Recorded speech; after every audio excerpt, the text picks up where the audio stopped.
prisoner is dragged from the cart.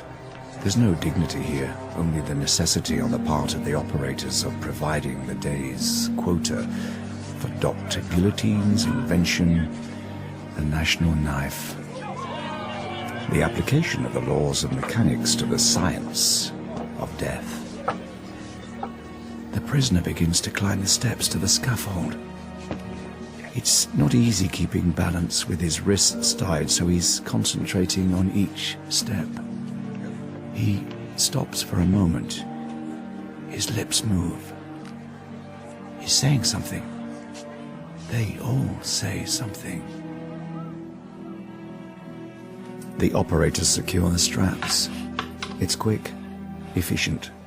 They've been doing it 10 hours a day for months. The center point of the angled steel blade is held exactly 89 inches above the prisoner's neck. The blade itself weighs 15 pounds. The mouton, the extra weight on top, adds 66 pounds. The release handle for the blade is beside the prisoner's head. He can see the executioner's hand as it reaches out. As the blade falls, it will gather momentum and hit the neck with the speed and force of a galloping horse, with the edge of a honed razor. And it's done. Another life ends.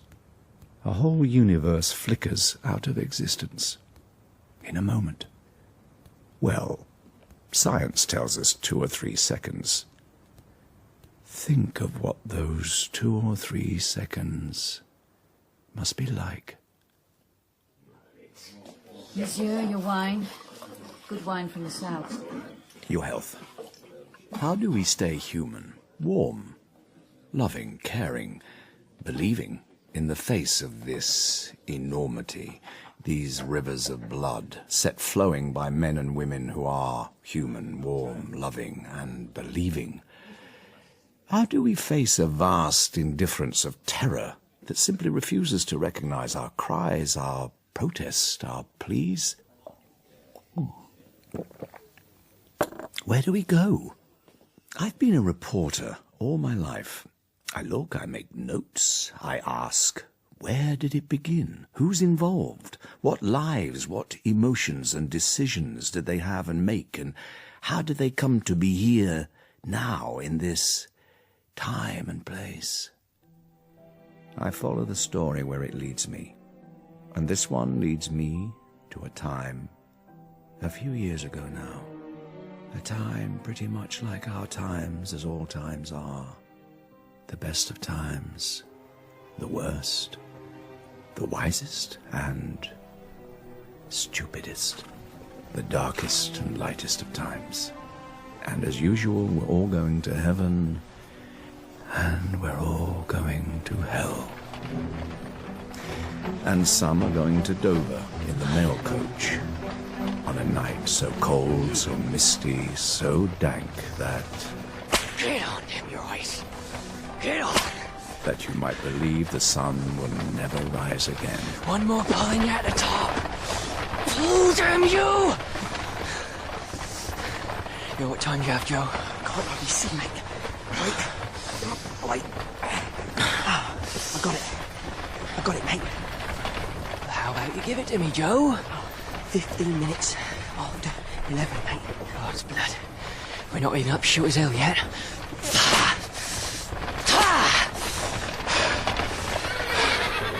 Well done, my beauties. Now you take a breather, and then we'll fly.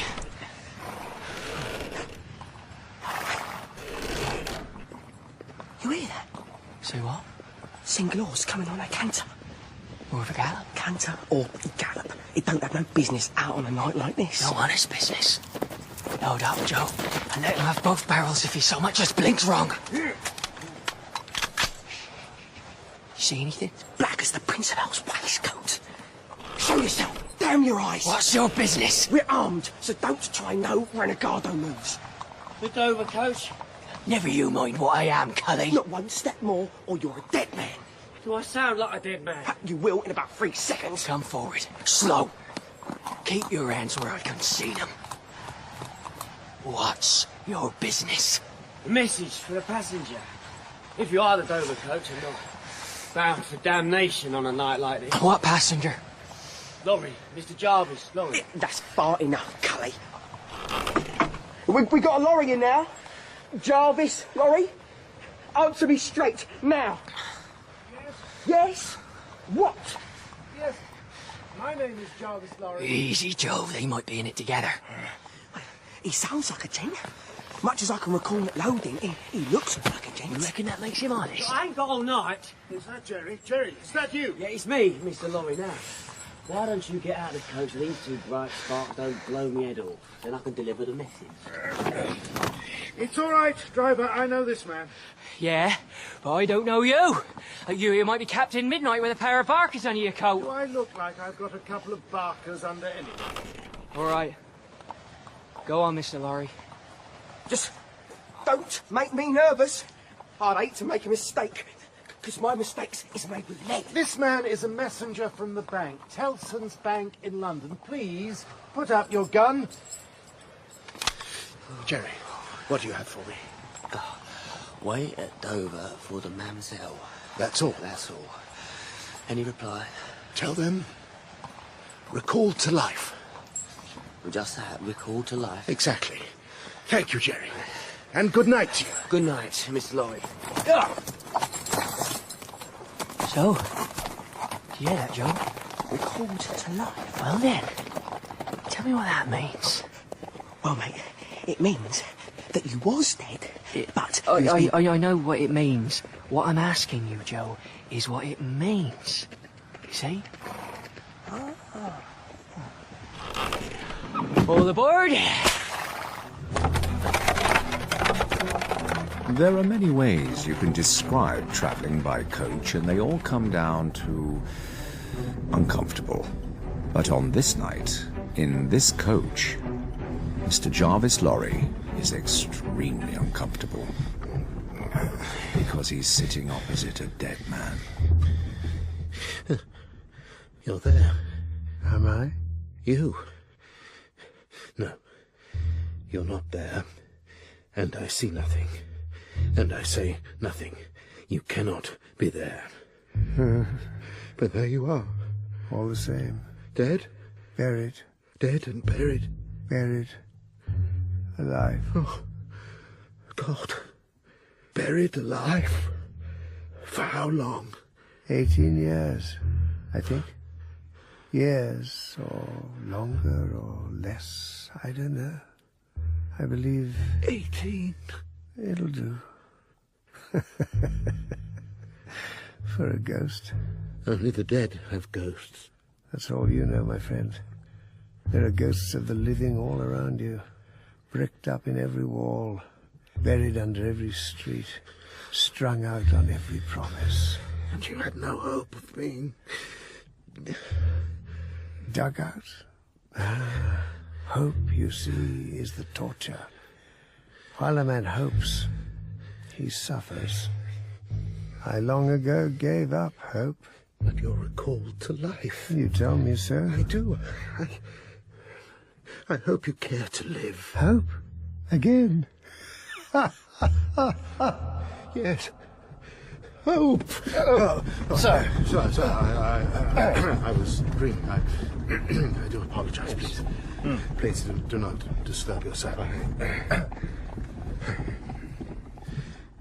Buried alive.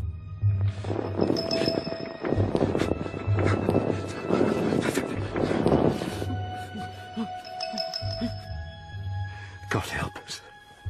Buried alive. Nothing. You tell me of hope. Down here we have no hope. Only the endless dark and silence. No, I don't believe that. I can't believe that. It must be possible for us. For us? What? The light, the air, freedom. Where should I go? Forward, into the light. Is there light yet in this world? That would be as much an insult as hope. Leave me.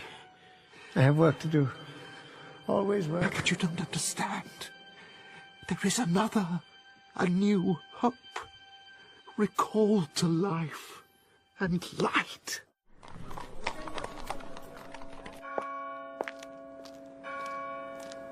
Recalled to life. Tellson's messenger, Jerry Cruncher, back in London. This smoky old town is his place.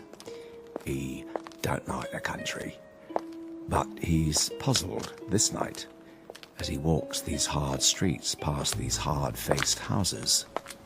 What's he on about? He's a sharp old file, that Laurie. Keeps it to himself, though. Don't let nothing go for free in Gratis. Recalled to life. Recalled to life. It wouldn't do for me. Recalled to life. My eye, that'd be something, wouldn't it? That'd have set our little business back on its heels. Recalled to life.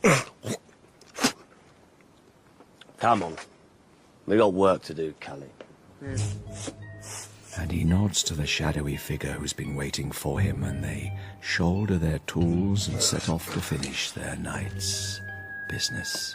Step up, matey. Let's get going while it's still fresh. Recalled to life.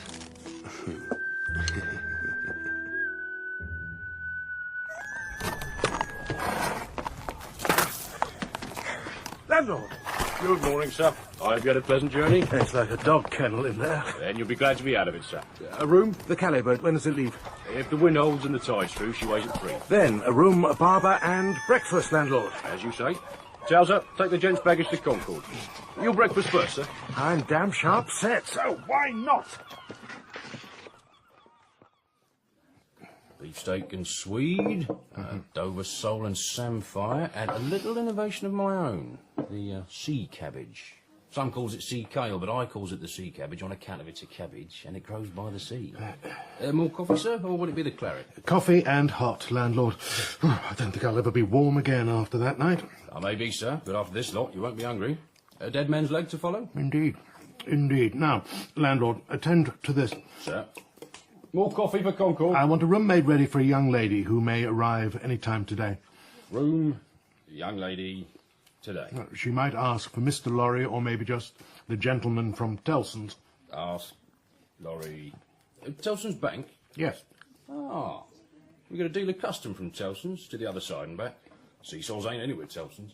We're a French house as much as an English one, that's true enough. You in the travelling line yourself, sir? Not so much anymore, it's...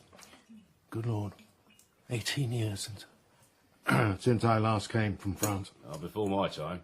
The George was in other hands then. I believe it was. Your coffee, sir. I'll pour. Still, I'd wager good money Tellson's was in business 50 years since. Never mind 18. Bankers never bet, landlord, except on a sure deal. And that's sure enough, though you could say 150 and be closer still. Oh, and money has a way of sticking to those who has it, but then so does... room, young lady, this morning. Exactly. And I think port with the pudding? A bad night's travelling followed by a good breakfast and a bottle of port will lead to honest sleep, untenanted by ghosts of the living this time. No blind fingers scratching at the earth, just the sleep of money and respectability. A worthy man, this Laurie, no doubt. And after sleep and a bath, a barber and... Landlord! Ah, sir, there you are. I believe so. Your party, sir, Yes. has arrived. We'll see the gentleman from Tellson's in Amity. In Amity, I should hope, landlord. As it were, Concord being your room, so Amity... Is hers. Simple, ain't it? Second floor, front, above Concord. Should you care for an escort? The boy Towser? Need not concern himself. I shall find my own way. I dare say you will, sir. Was there anything else? Mademoiselle has taken refreshment? She has, sir. And the dragon. She's taken the dragon. Is this another room? No, sir. It's more in the way of being a termagant. Will there be anything else? No, I don't think so. Well, I shall, Fire breathing. Of a prickly nature, very, I'd say. Termagants and dragons. Thank you, sir.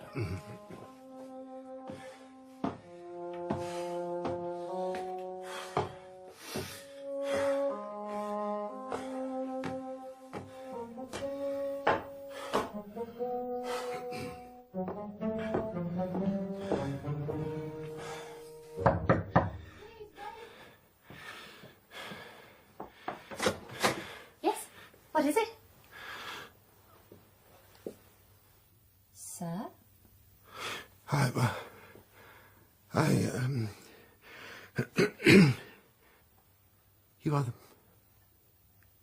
Yes. I was expecting a gentleman from Tellson's, the banking house. Of course. Forgive me, I was taken aback. It has been... Lord, how long? I am from Tellson's, and if you are Miss Lucie Manette, then... my name is Laurie, from Tellson's, yes. Please come in. You look... Are you ill, sir? May I call someone? No. 2 stories, 4 flights, 36 steps. I will sit, if I may. Banker's habits, forgive me, Miss Manette. I am not as young as I used to be. Would you like sherry? Would sherry be... Mr. Laurie, are you all right? My lord, you might almost have been him standing there. Oh, how splendid and how... No. To business, that's what we must keep in mind. By him, I can only assume you mean my father. I do. And by business, I can only assume you mean myself. Mr. Laurie? You were sent a letter, Miss Manette? Yes. It was rendered necessary that Miss Manette should travel to Paris in connection with some intelligence or discovery respecting the property of her late father, whom she never had the good fortune to know, and there communicate with a gentleman. So please be so good as to dispatch herself. Myself and the gentleman. I replied to the bank that as I had neither experience of foreign travel nor any handy companion who did, I would take it kindly if the bank... Tellson's? Would provide me with same. I received a reply by messenger. A gentleman who had been dispatched to Paris would wait at Dover. Indeed. And here I am. And that you would make certain matters clear to me, and that I must prepare myself to find them of a surprising nature. Yes. Mr. Laurie? What have you to tell me? And as good Mr. Laurie gathers himself to tell his story, so another story begins in another city, Paris. A street where stands a wine shop, a cart delivering a barrel of the good wine of the south. A wheel comes off.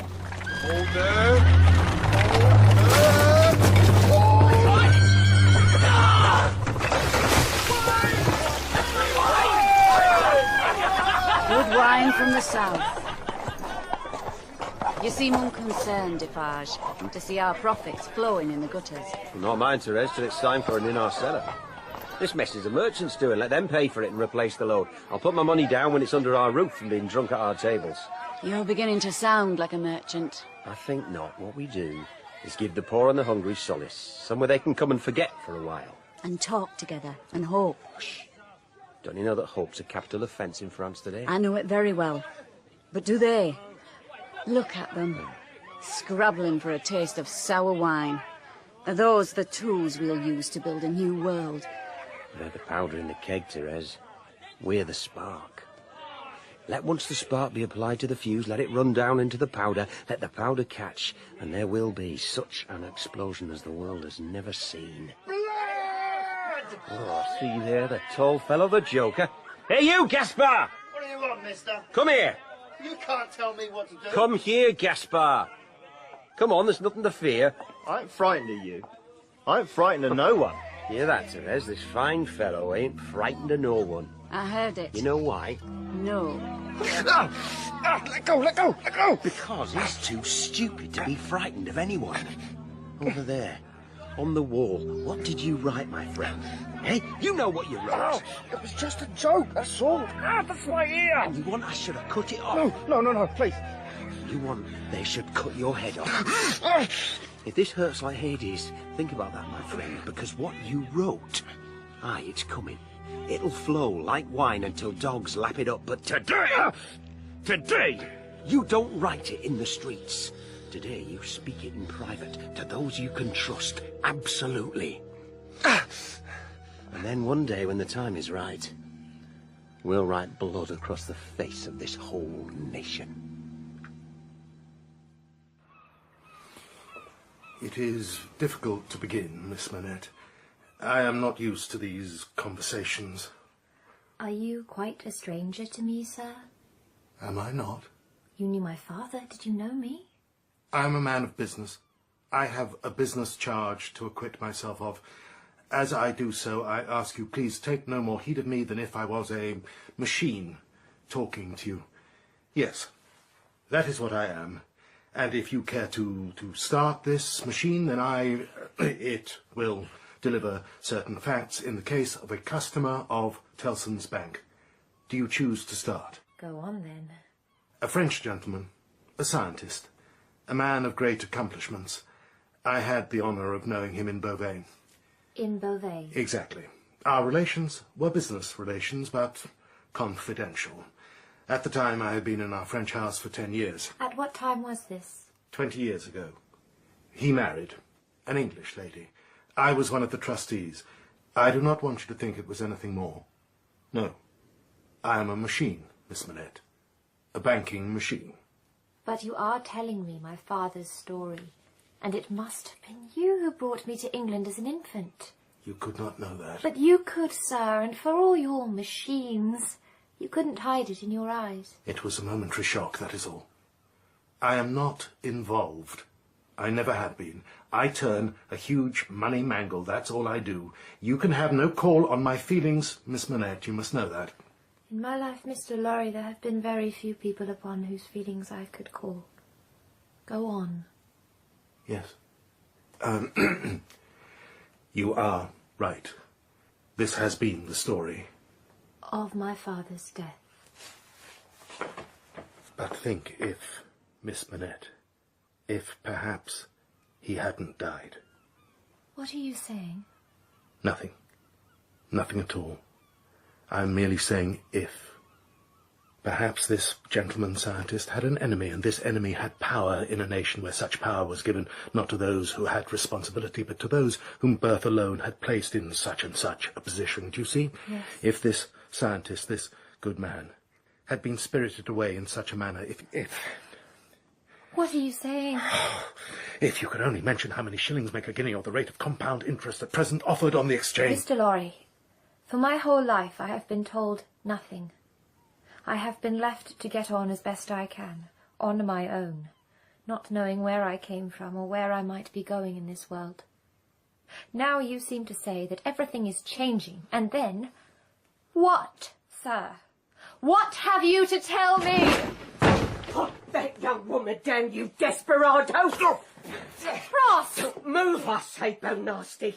Invigilating your way into a room, we'll have none of that here, or you'll be bung upwards on the floor. Ross, he's a friend! Don't look like a friend, don't feel like a friend. I assure you, ma'am, I have only the best of intentions towards Miss Manette. Ross, do leave off! The witch making the little bird shout don't look like good intentions to me.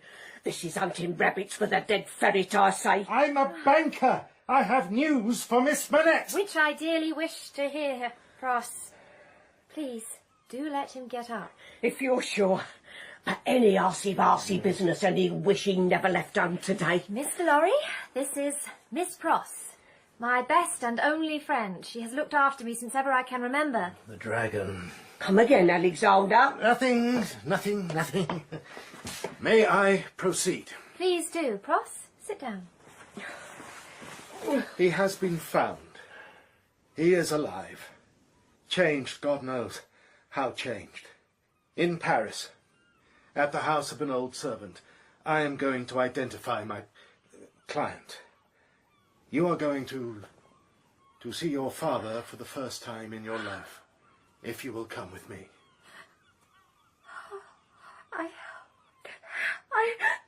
Well, you fired the gun there, what and all, Mr. Ladybird, are you? It's all right, Pross. I knew it, but somehow, until the gentleman said it, he is alive. He is alive. And? No more than that. For the rest, we must go to Paris. That is why you were summoned here. Can you do it, Miss Manette? Can you face what must be faced. My little chicken's game for anything you can put up, Jack Slack. Changed. 18 years lost, then recalled to life. How could he not be? A ghost, Mr. Lorry, a ghost? I'm to see a ghost? I don't know. The packet leaves this afternoon at 3. Pross, we must be ready. Hold on, missy. My brother was a sailor, drowned off Martinique in 62. I've never trusted the sea since then. So you will not wish to accompany us, Miss Pross? No wish, you wish. I don't trust neither of you no more than Davy Jones, and I ain't letting either of you out from under my glaziers. And I'd accompany my sweet to hell itself and spit in the devil's eye. Ah, then, Miss Manette, I shall meet you at 2 and arrange for our luggage to be taken aboard. And after that... It's in God's hands, Mr. Lorry. God's hand or man's? Who makes destiny on this cold earth? That I cannot tell, but journeys we all make then, from birth to death, from innocence to experience, from England to France. See, it's different. It's full of Frenchmen. Haven't had a decent beefsteak since we've been here. Miss Pross, we've not been landed above an hour. Look out there. Do you see anything you'd actually want to eat? How long, Mr. Lorry? Paris, 2-3 days at least. Oh, look at them cows. I want to be there. I don't call them cows. Scraggy, more like... And yet I don't. Something which ain't a cow at all. I'm sure it'll be all right, Miss Manette. A large rat, for example. Are you? I'm not sure about anything. I'm sure that this here gallivant ain't going to do good at all for my digestion. Give me the wamples, it will. It has been said, Miss Pross, that travel broadens the mind. The only thing 3 days on this rattler is going to broaden ain't going to be my mind.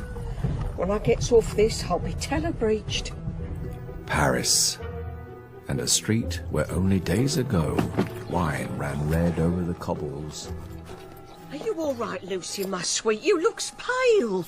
Maybe a lick of squizzle to bring a blush to them cheeks. No, Pross, it's... Business, just business that we have to do, Miss Manette.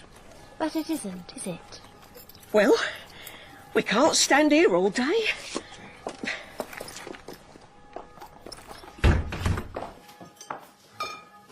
Madame, Monsieur, we have come to... for our good wine from the south, please come through. You don't understand, perhaps, Madame. You will take your wine in the private room, perhaps, monsieur. Oh, of course, Madame. That will be quite satisfactory after our long journey. What's she saying? Shh, Pross. She's saying we must be careful. I think she's the landlord's wife. Careful of her, more like. If ever I saw a mischief ready to hang a cloth in the wind, I'd lay you a George on the knob, swell me God. What?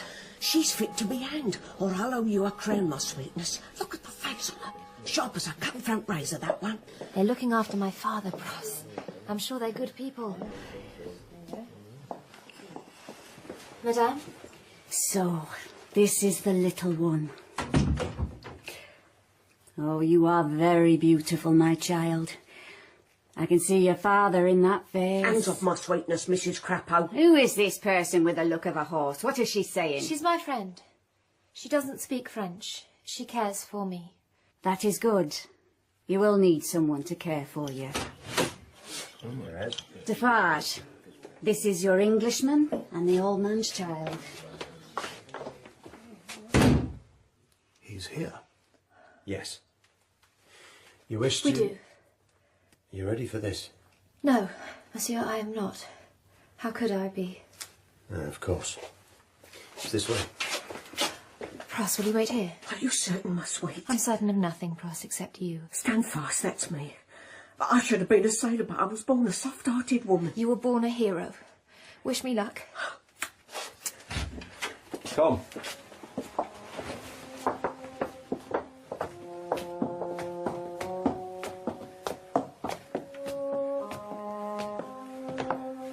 Stairs. Why is it always stairs? Is he alone? Who should be with him, mademoiselle? Always. It's what he wishes, when he wishes anything.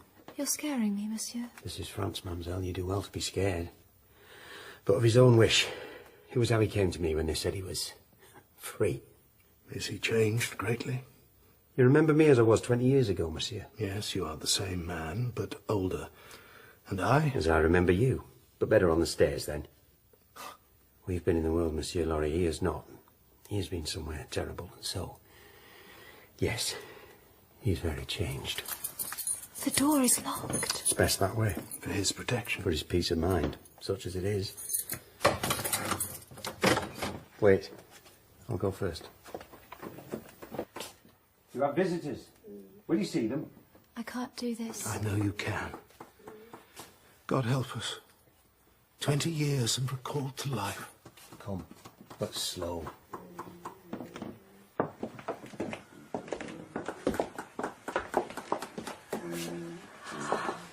God in heaven. I'm going to let in a little more light.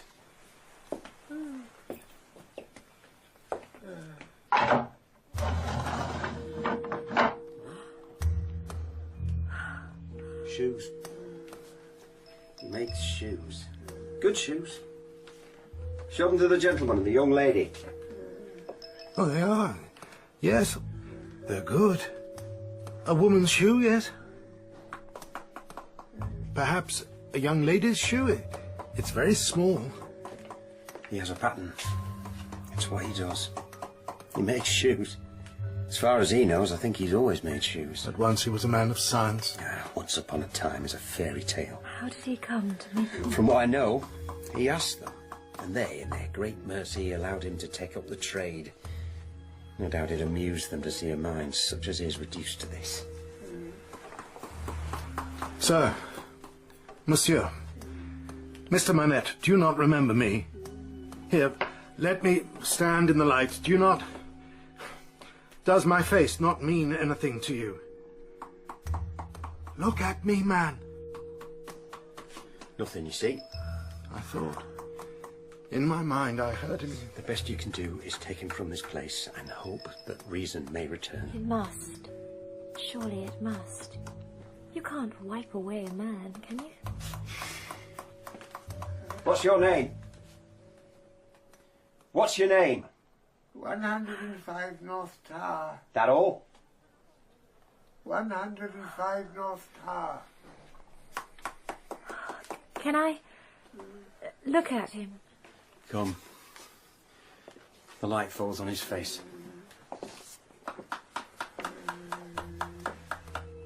So old. Not so, mademoiselle. Not 50 yet. Not by a long way. I don't know what to do. What should I do? I don't know him. And then, as if the sun shines into this sunless room, there's something, a flicker of brightness in his eyes, and he reaches out and touches her hair. Just 2 or 3 seconds. The time it takes to die under the blade, perhaps, or to be recalled to life. She cannot know, any more than any of us can ever truly know what is in the mind and heart of another. Hope.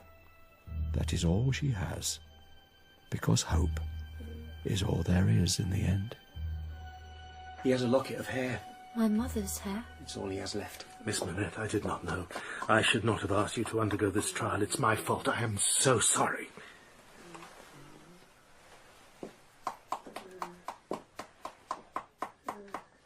Father, I don't know if you can hear me or if you will ever remember this, but I promise that you will come back to life. What is to be done? He must go. Those who did this still have power. They'll know soon enough. Perhaps they already know that by chance or luck their victim has slipped away.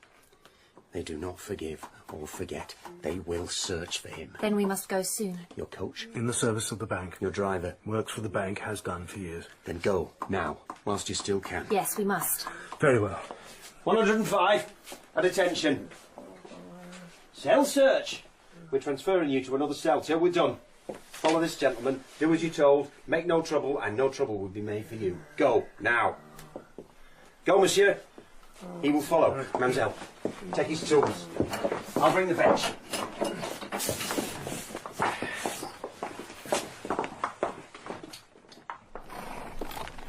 Is he settled? He's agitated. We should leave. Here, food and wine. Change horses where you must. Do not stop unless you have to. These papers should get you through. If they don't, take this, my friend. Monsieur, I cannot. I have never handled such a thing. I would not know how. Give it here, Jimmy Ram. My brother was a fusilier. And knows how to pop a cat since I was a little un. I thought your brother was a sailor. Other brother. Two to board! Thank you. Thank you, and God bless you both. Go! Go! God, what's that aristocrat got to do with it?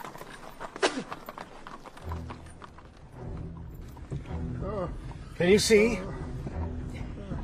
It's a town, and there are soldiers. What can we do? We go on. If we change direction, they'll know something's wrong.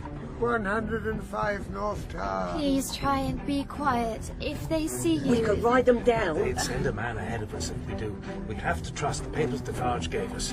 If they take him back, it'll kill him. They weren't my sweet. Trust Pross. Driver, slow down for the barrier. Let me do the talking. 105 North Tower. Try and keep him quiet, Lucie, or we're done. 105 North Tower. 105 North Tower.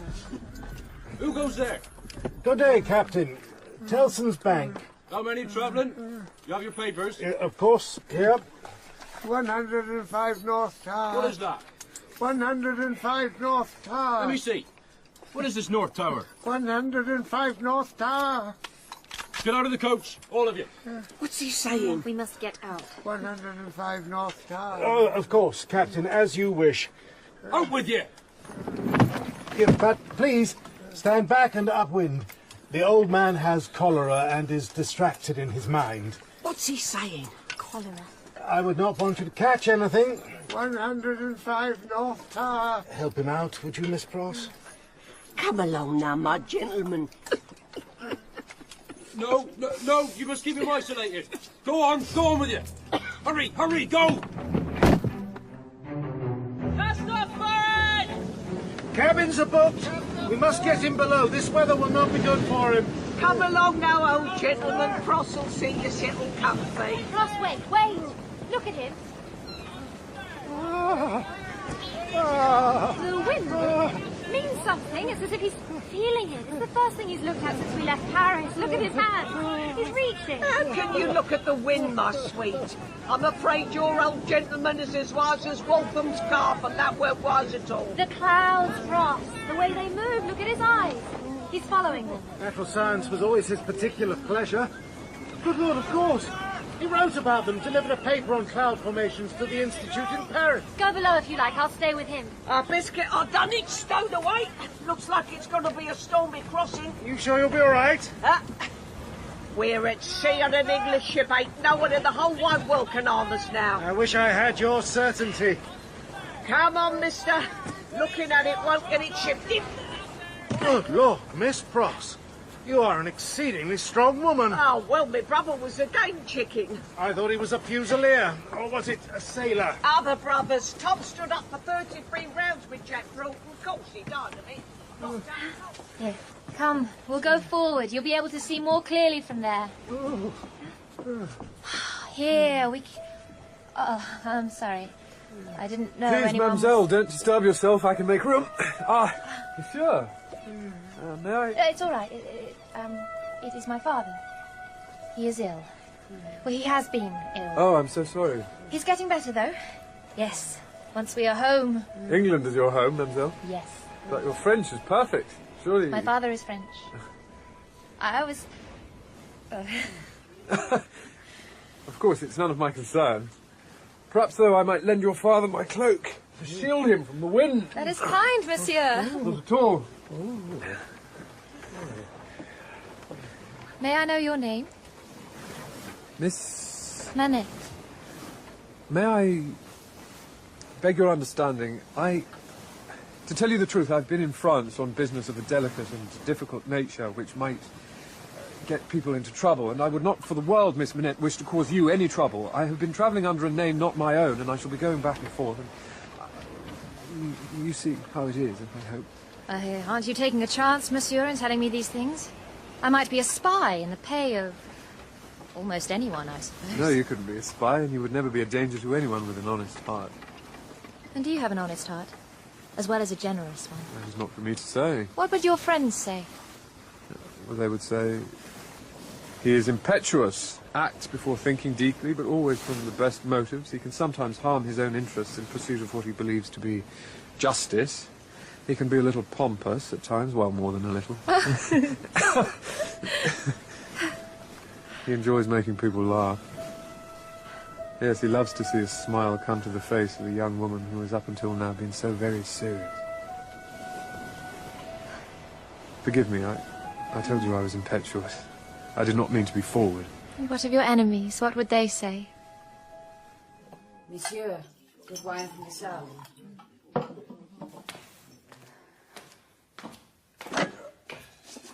I'll need more of the Jurançon. Yes, of course. I am. What is it, Defarge? I was just thinking. 18 years alone. That's a long time. No, it is merely 18 years, and it is gone. We are making a revolution to change a nation and bring down heaven. Such things are not done lightly nor overnight. But it will come. It will come.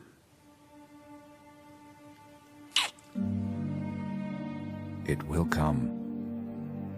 As surely and inevitably as the tree which is growing deep in a forest outside Paris will one day be cut and sawed and shaped and banded and bolted with iron and greased with tallow and erected on an oak platform with 24, always 24, steps for the business of that revolution, for the work of that deadly national razor, the invention of Dr. Guillotine. It will come.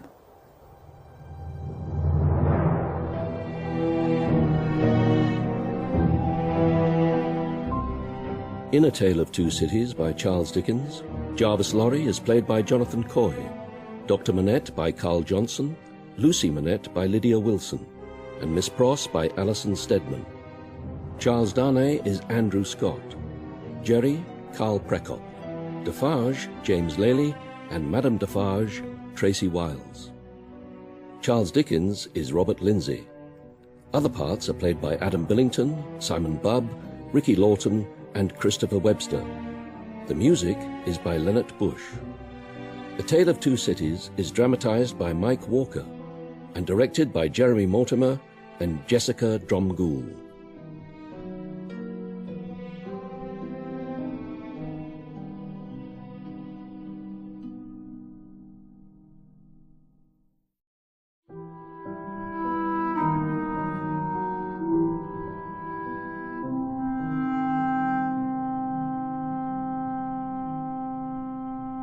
Dr. Manette has been recalled to life, brought back from France by his daughter Lucie and Mr. Lorry of Tellson's Bank. On the ship home, Lucie meets a young man who will not reveal his name, but even in so short a time engages her affections. Time has passed. They have not met again. The doctor has regained his wits, and Jerry Cruncher, long-time employee of Tellson's, starts another day's work.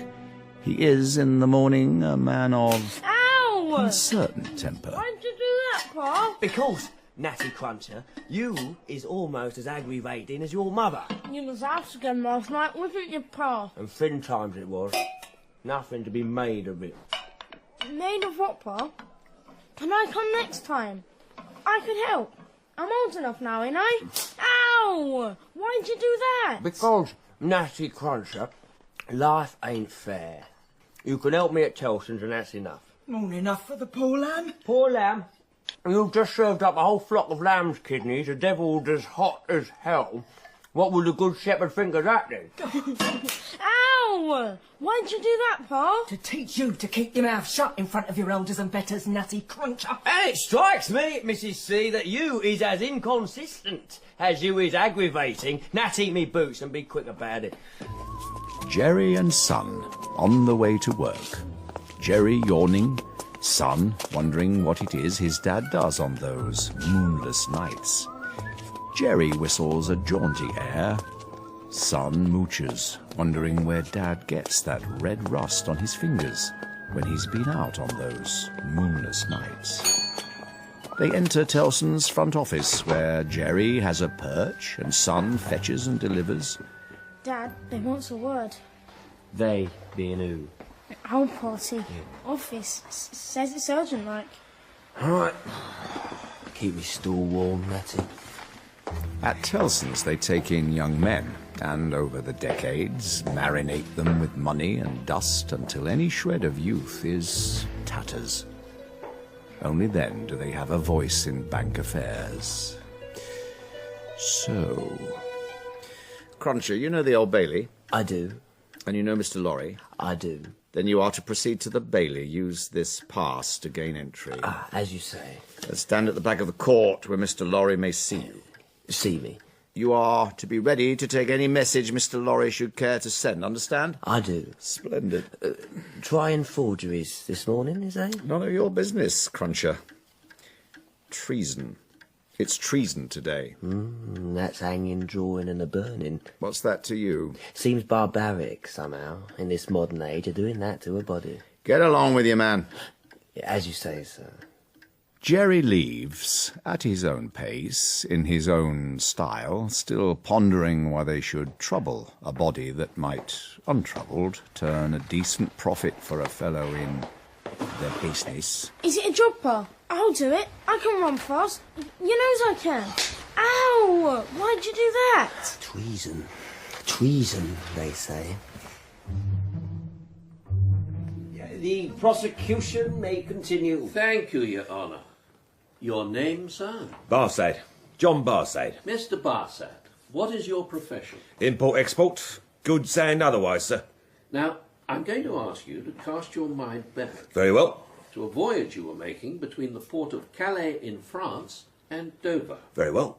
Now, I want you to tell me if there is anyone in this court who was aboard the same ship as you, the Maid of Kent, making the same voyage.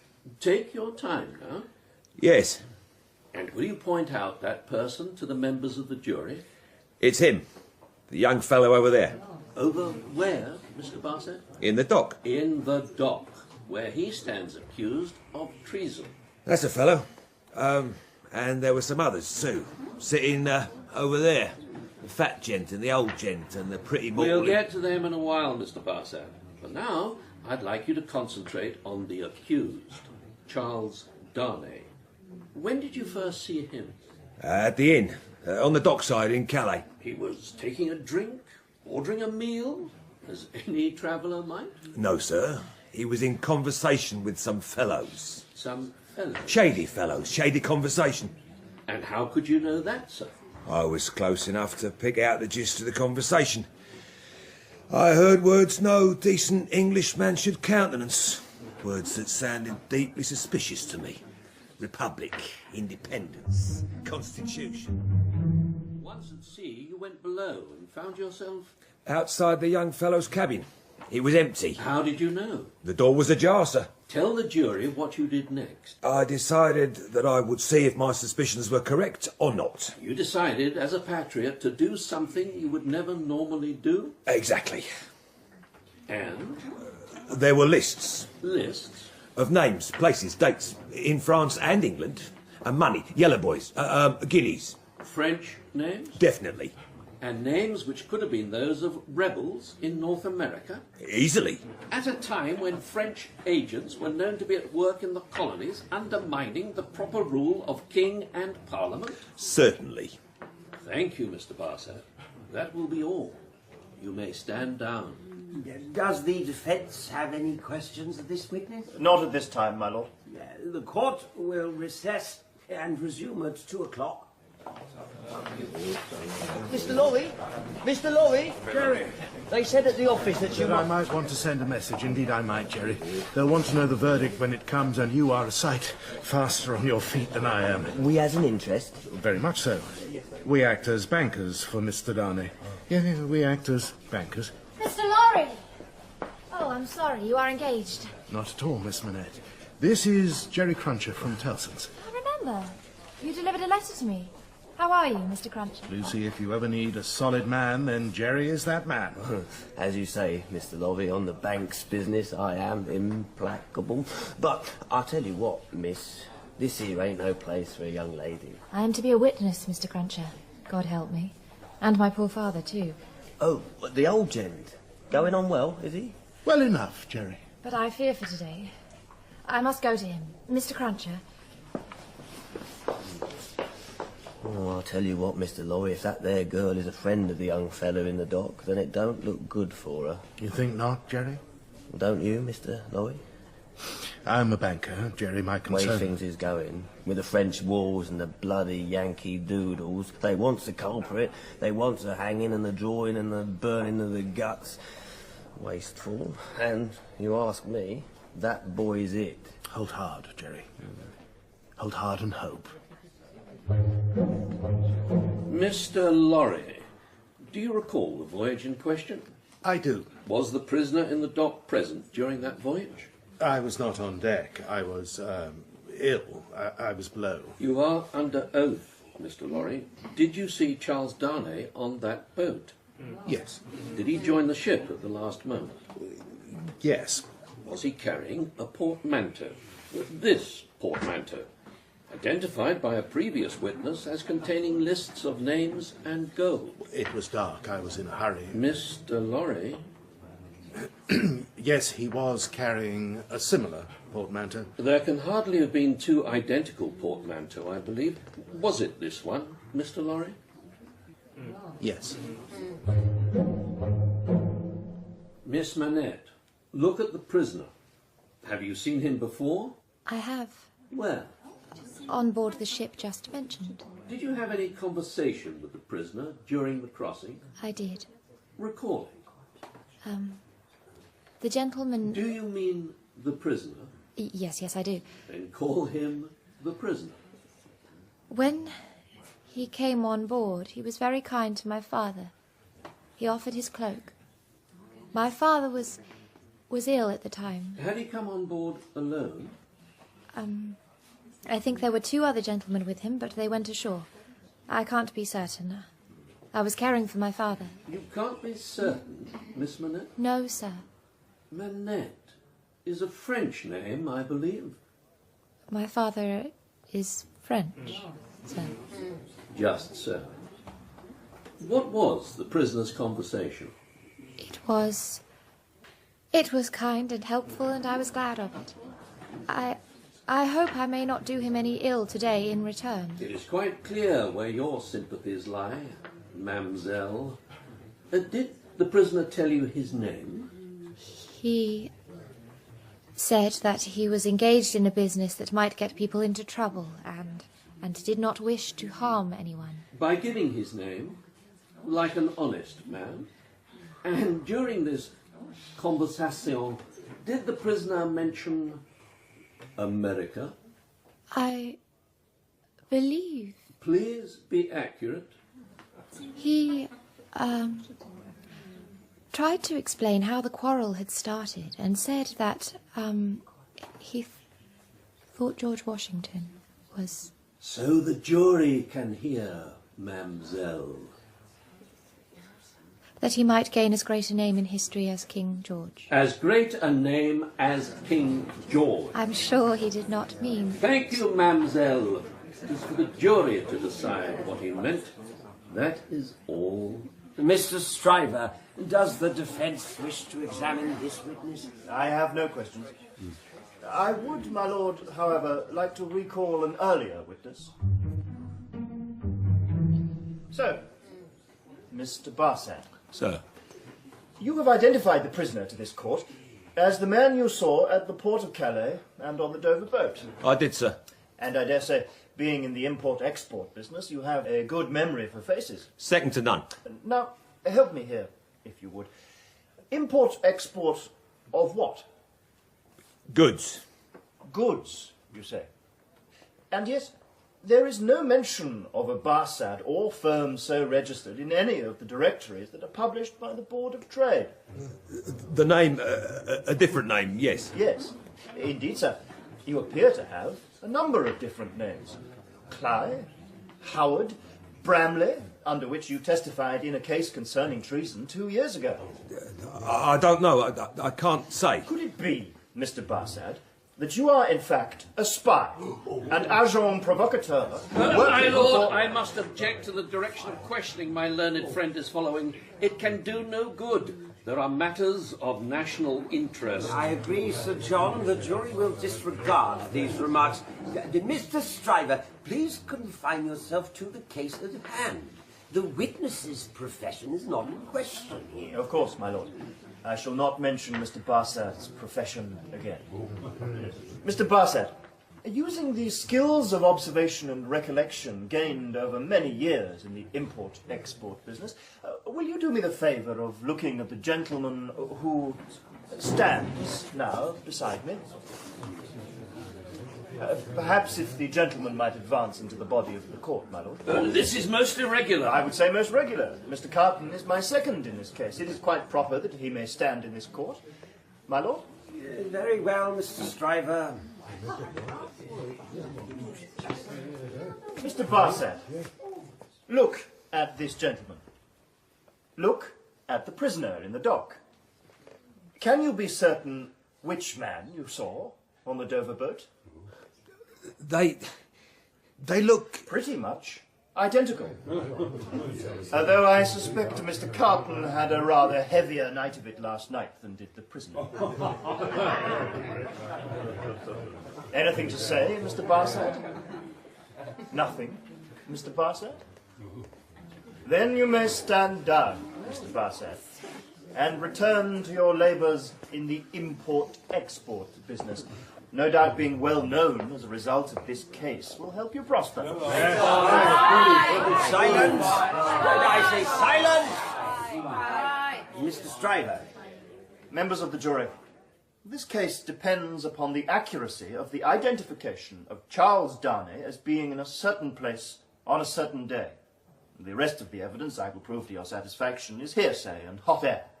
The only real question is, and remember, a man's life hangs upon it, is this the man, or is this the man?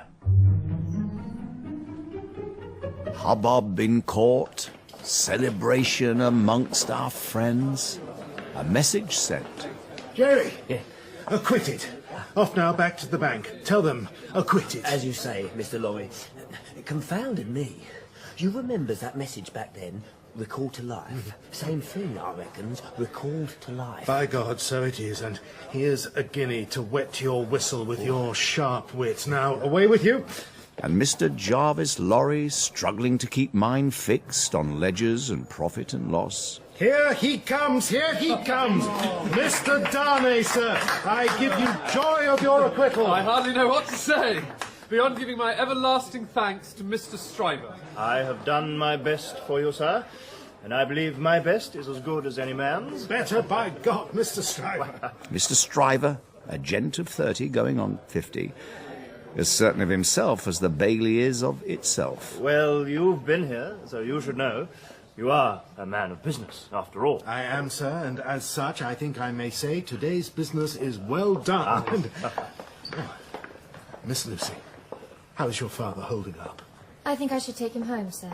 The memory of those days does not help him. But I cannot go without Mr. Darnay. I hope what I said, what I had to say. Miss Manette, never in the world. Any harm never to any you. harm from you. I would not cause, not for the world. Oh, for the world, Miss Manette, for the world. Then I'm so glad that No, you'll... I am to see you there, in that place. Miss Manette. No, it is so hot. That is all. Miss Manette, you are faint. Here, take my arm. A chair for Miss Manette. Sir, No, it's all right, sir. I will assist Miss Manette. You might say you are already doing so, sir, since after today's little performance we could be the same man. Miss Manette, here is a chair. My name is Carton. Sydney Carton. Good Lord, Miss Lucie, I am derelict in my duty. Please, allow me to escort you to a cab. Your father is waiting. Yes, I must go. Mr. Darnay. May I come and see you so I may thank you at a better time, in a better place? I wish you would, sir. We must go now, if nothing else. Business calls. Goodbye, Miss Manette. Well, friend Darnay, did you expect to be standing here alone and free on this evening? I hardly seem to belong to this world at all yet. You were well on your way to eternity today, that's for certain. Without Stryver, you'd have swung and been barbecued for an avid public at Tyburn. You do not need to remind me, sir. Ha. I owe Mr. Stryver much. Oh, he's a wily bird, is Stryver. But then you owe the chance of our being so alike. Are we alike? Except in looks. And even that out of a shadowy courtroom. Have you eaten? Nothing. I couldn't. Then let's say you at the least owe me a dinner, and I know of an inn nearby where they have a private room. I take it you do not care to be on public exhibition any longer. Very well. Let us dine together.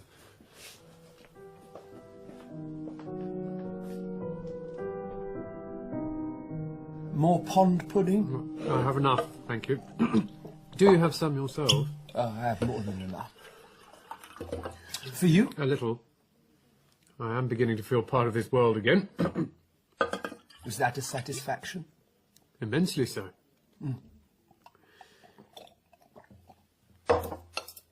Well then, perhaps you are right, we are not much alike. I have little regard for this world, beyond its wine. My greatest hope is to forget I belong to it. Well, if you are done... I am. Then let me fill your glass so you may give a toast. To what? Why, it's on the tip of your tongue. It ought to be. It must be. Yes, I swear it's there. Very well. Miss Manette. Miss Manette.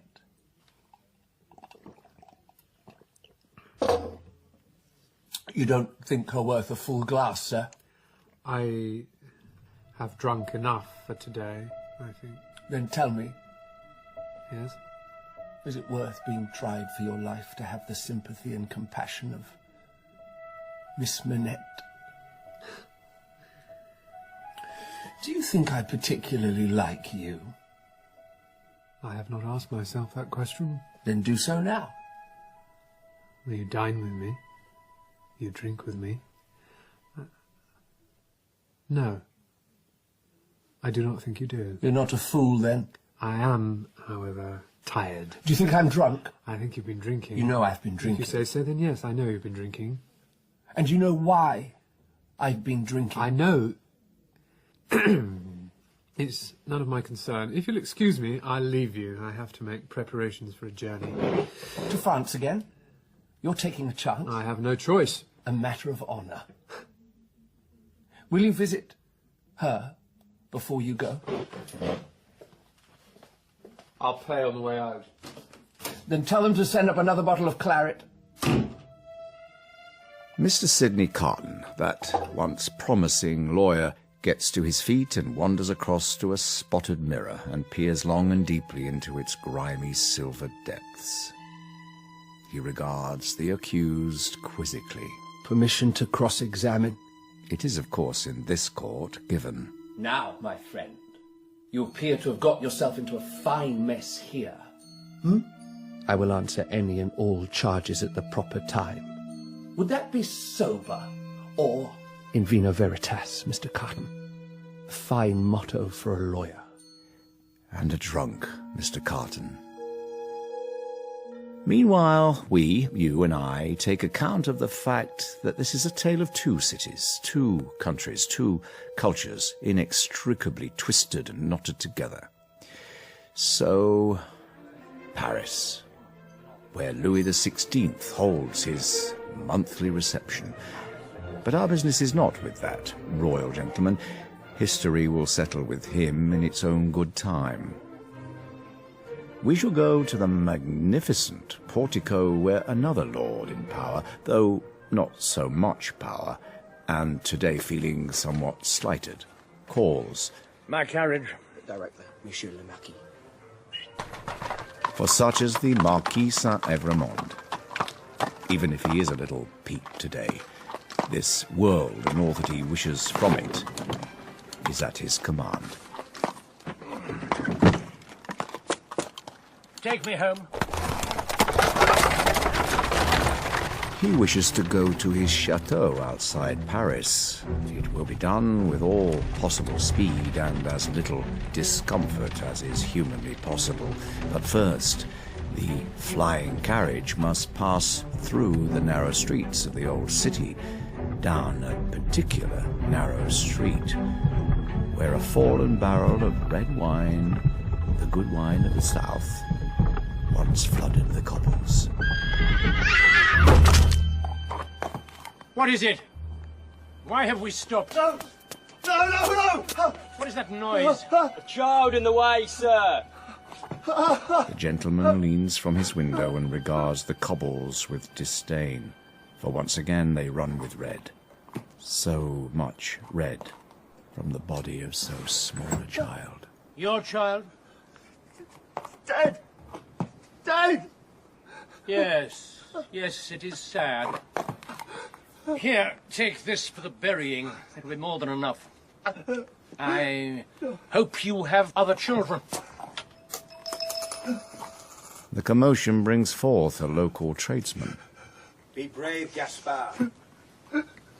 It's better for the poor child to die a quick and painless death rather than live on in this world. You are a philosopher, my friend. What's your name? Defarge. And your trade? I sell wine. Huh? Good trade. Here, spend this as you wish, my philosopher. Very well, driver, carry on. Come on. A hand closes over the fallen coin. An arm draws back. Ah! Who did that? Who threw that? Damn you, who? Apart from the dead child, the street is now empty except, yes, from the wine shop. A woman comes, pale, her eyes blazing as she fixes her gaze on the gentleman. But he sees nothing. Carry on. All this is beneath him. He hardly cares to notice. Nor would he notice the extra weight the coach is hauling now, as from one hanging beneath in the carriage chains. The people emerge. Water is flung to clean the cobbles, and the body of the child is borne away. But, oddly, the father, the grieving father, is not amongst the bearers. The countryside brings solace to the soul, and by the time his carriage delivers him to the door of his chateau, the Marquis Saint-Evremond has quite regained his composure. Welcome home, Monsieur le Marquis. I trust your stay in Paris was satisfactory? Satisfactory, Gabelle. Has my nephew arrived? No, not yet, sir. Very well. When he does, bring him to me. I shall dine in 1 hour in my chambers. Gabelle? I beg your pardon, sir. I was... There's something wrong with the coach chains. They've been interfered with. See to it. Of course, as always, Monsieur le Marquis. The park surrounding the chateau is charming, formally laid out with walks and lakes, and of little interest to the man who slips over the wall and creeps with the creeping shadows of evening, closer to the ancient stones, pink in the last of the sun, of the fairy tale chateau. A window springs to brightness as lamps are lit within. The master's room, surely. The man, stained with the dust of many miles, settles down to wait. He is not hungry or thirsty. He has but one purpose, and so he waits. And as he waits, another carriage comes. It makes no difference to him. His course is set.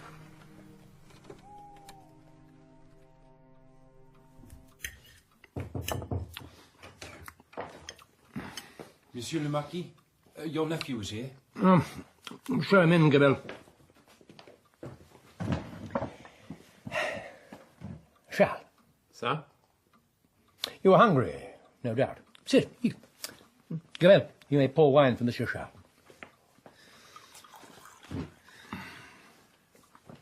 You left Paris? Early. I did not care to stay. You?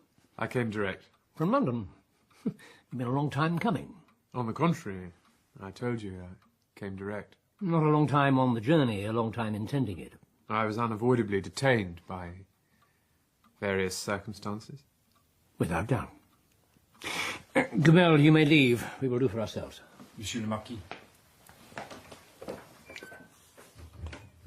You know why I've come back. Do I? I am still pursuing the object which took me away.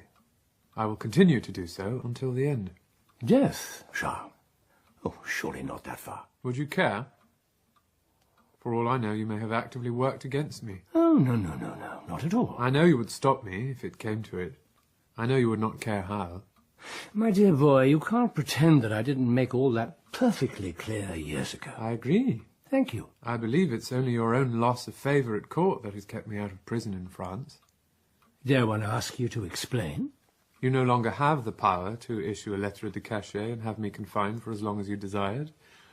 Your past behaviour has been such that even this government has cast you off. Cast loose, perhaps, never off. We are what we are. The old order. Though, granted, there have been some ill-advised attempts at reform which have resulted, as you say, in my no longer being able to protect the family honour with that oh-so-convenient little document. Do you like the wine? And thank God for it. Yes, good wine. Enough! Enough, Uncle. You have made our name detested.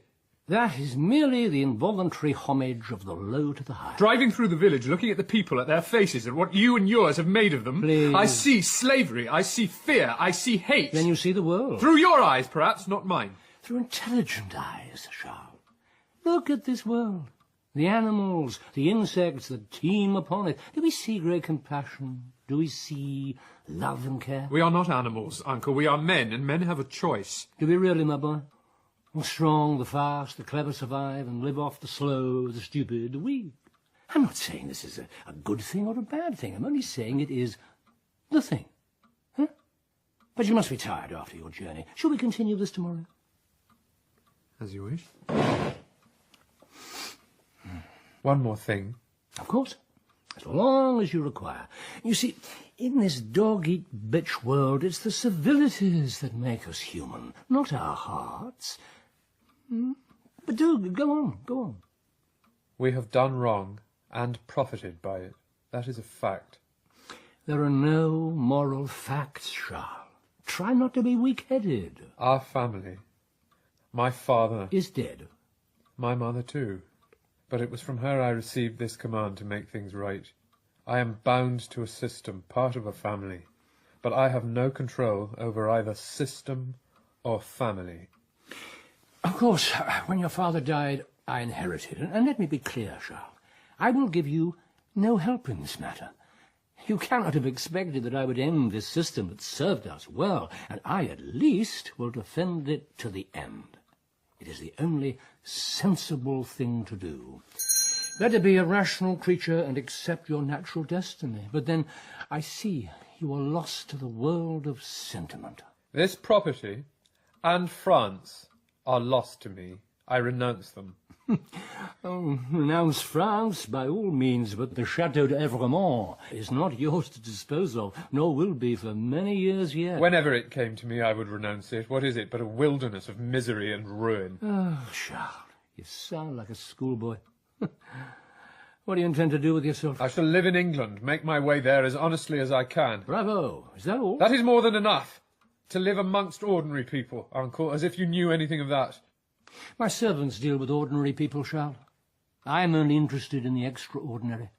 But each one of us, in our own way, is extraordinary. Charles, please spare me any more of this sentimental guff. Are you in love? Of course you are.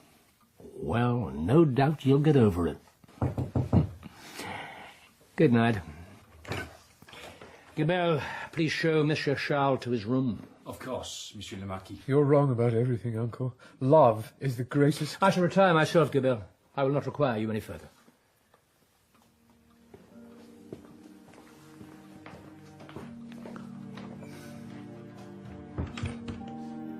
hot, still night. The Marquis walks back and forward a few times in front of the window, letting the air wash over him, and at last he pauses and says, oddly, aloud in that silence, I am cool now, and may go to bed. For 3 heavy hours, the old stone face of the chateau stares blindly into the darkness. No moon tonight. No sound tonight except...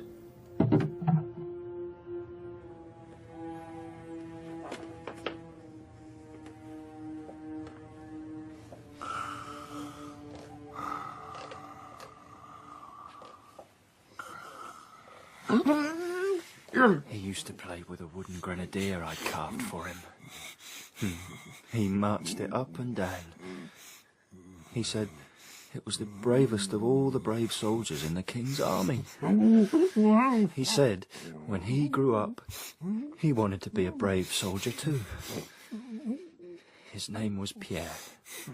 My little boy's name was Pierre. Say his name. Say my son's name. I can assure you that I... Say his name. I have nothing.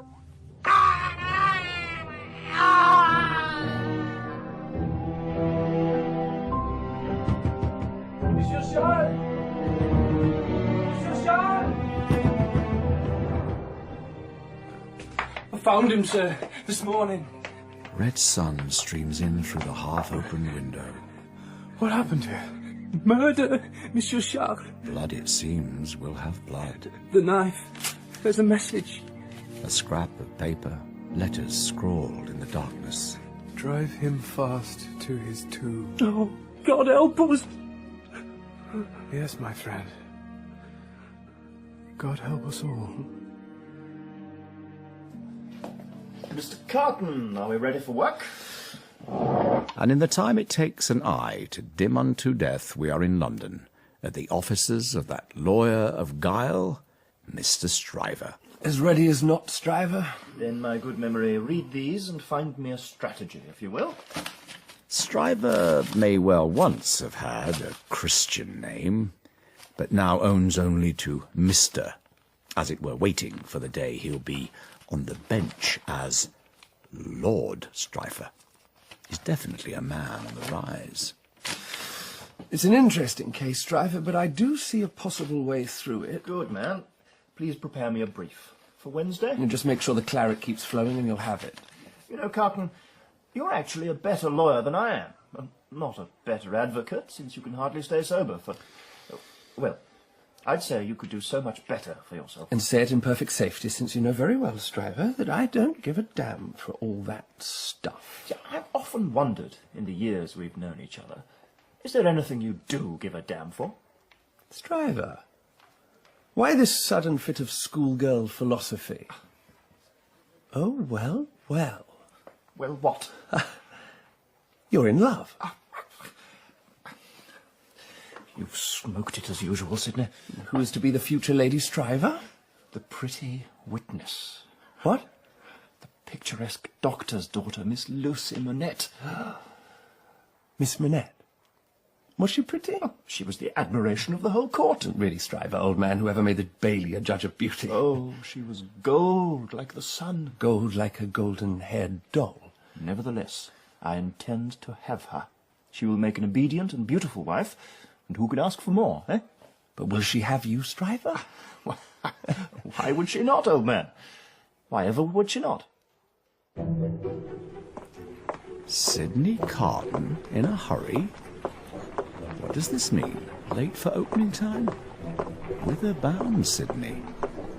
Ah, Tellson's Bank in the Strand. Excuse me. What's this then? Mr. Darnay come home early from France? I don't think so. Mr. Darnay, being in the way of a gent who is somewhat particular about his linen. And you being a person who ain't all that particular about his mouth, my friend. Well, don't take it wrong, matey. I've seen you in court doing well for our client, by which I mean managing to stay upright long enough to be recognised. Who's he, Pa? Friend of yours? Ow! Why'd you do that? Cause nippers is to be seen and not heard. Ah, but to err is human, to forgive divine. What? What? I forgive you your rudeness. I need to see Mr. Jarvis Lorry on important business. Now. I don't know as if he wants to see anything. I'm a lawyer, and I suspect that one day you might need a friend in the court. Now. As you say, Governor. Natty, take the gem through for Mr. Lorry. This way, sir. Now, on there. Oi! You there, what's this then? It's a funeral, innit? Looks more like a parade to me. That's a bloody spy, innit? Bugger went and topped himself, they say. They do? Yeah, exposed, see? You're no good being a spy when everyone knows you're that son of a bitch Barsad. John Barsad? I don't know his Christian name. Only knows he topped himself. But I ain't saying it was his own hand what done it, on account of they owes him that much. Decent burying for his services, bloody Judas. What, decent burying, you say? Aye, that's what they say. Boneyard outside the walls. Well, well. Thank you, matey. Mr. Carton, I cannot imagine what business we might have together. The case is done. I am busy, and I do not believe you have come here to invest your money in Tellson's. You business people are the very devil to get on with. I practically had to bind the fellow outside with legal tape before he'd let me through. Good man, Jerry Cruncher. You believe so? This is not a talking shop, sir. It's a money shop, and time is money. Yes, I know the saying. You have a concern for the Manette family? I know them. I've seen you with them at the Bailey. Don't prevaricate with me, Mr. Lorry. My time is also valuable. There's a bottle of Pichon 54 with a long cork waiting at the inn. You have an interest in the family? Yes. Do you wish to save them some concern, some worry, perhaps? Yes. You know where they lodge? Yes. Then come with me now. We are still in business hours, sir. Or be damned.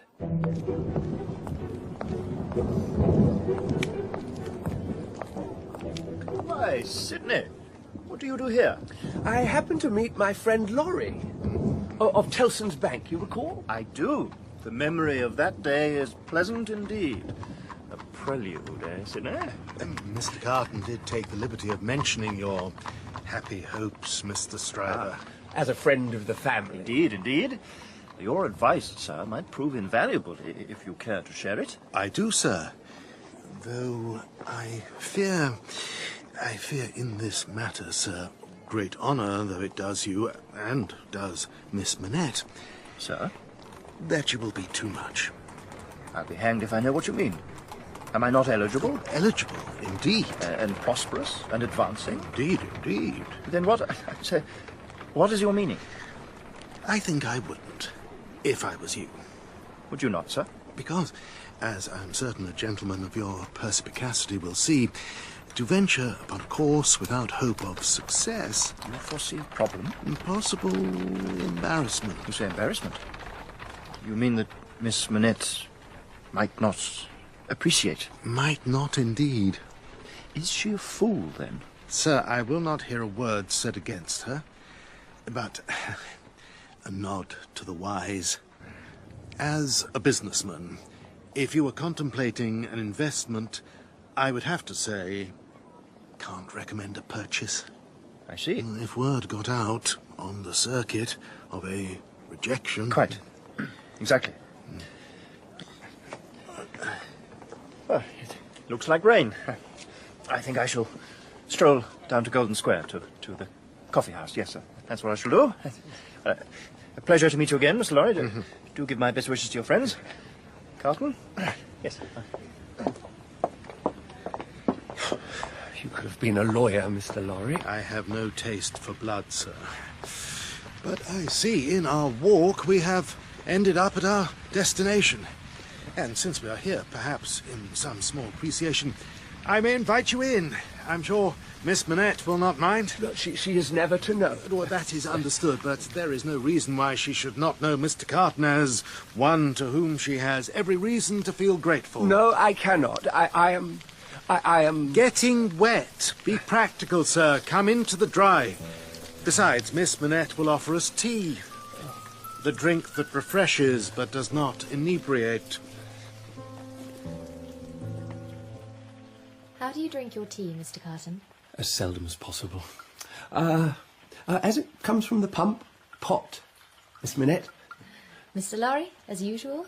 If you please, my dear.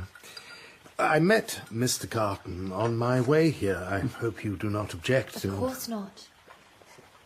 I felt I had not done my proper duty in thanking you, sir, after the trial. Though I believe you took dinner with Mr. Darnay. I did. I am so glad the two of you are friends. Mr. Darnay visited us here often before he went abroad. He mentioned how very obliged he was to you, and so am I. You will always be welcome in my house, Mr. Carton. Welcome in your... Miss Manette, it is, there is something that, yes, I must say to you, now, here, that I feel that the rain sounds like footsteps. Yes, how clever you are. Thousands of footsteps. A great crowd. Coming into our lives. Thousands of footsteps.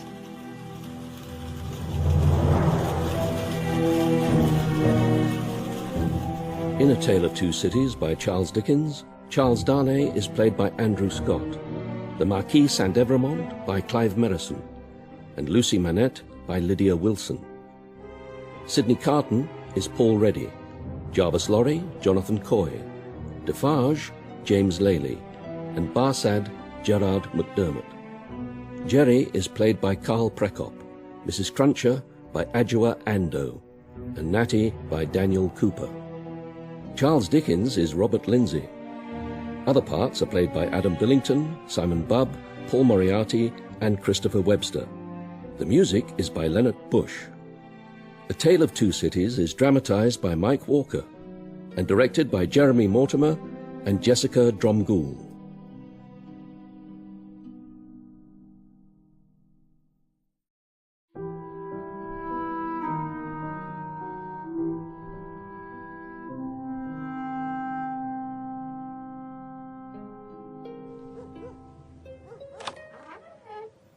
Jerry Cruncher's out, under a quarter moon.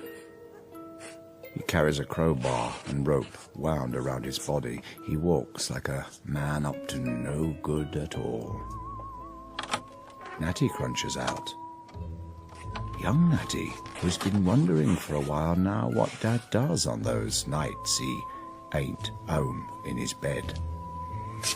The graveyard beyond the walls, where the spy, John Barsad, rests in his long home, and Natty Cruncher hides in the bushes, watching Dad and the two fellows who joined him at their work. Hold hard! We're there. Give it a scrape. Come on, boys, you don't have to be fit for lunch. He ain't hungry. Let's have him up. Natty worms forward. Half of him has to see this, and the other half would do anything not to. Why, what have I got here? Dad! A rat. Is it? A little rat in the bushes? No, Dad, it's me. It's Natty, honest it is. I know who it is, boy. I was speaking metaphorically. Like you was acting like a rat, see? I just wanted to know that, that's all. I wanted to help you, so I did. Does ya? Well, you know what'd help me right now is that when we takes the gent residing in this here coffin out of it, we puts you in it and nails down the lid so you keeps your mouth shut forever. Open it up, boys. No, Dad, no, please, Dad. I swear, never a word. I just wanted... Please, Dad, please. I'll never tell. Never. You'll still be fresh in there and a grinning like the devil himself. I don't want to see Dad. I don't. All right, hold on, boys. Now, listen to me, Natty Cruncher. Tonight is the night you growed up.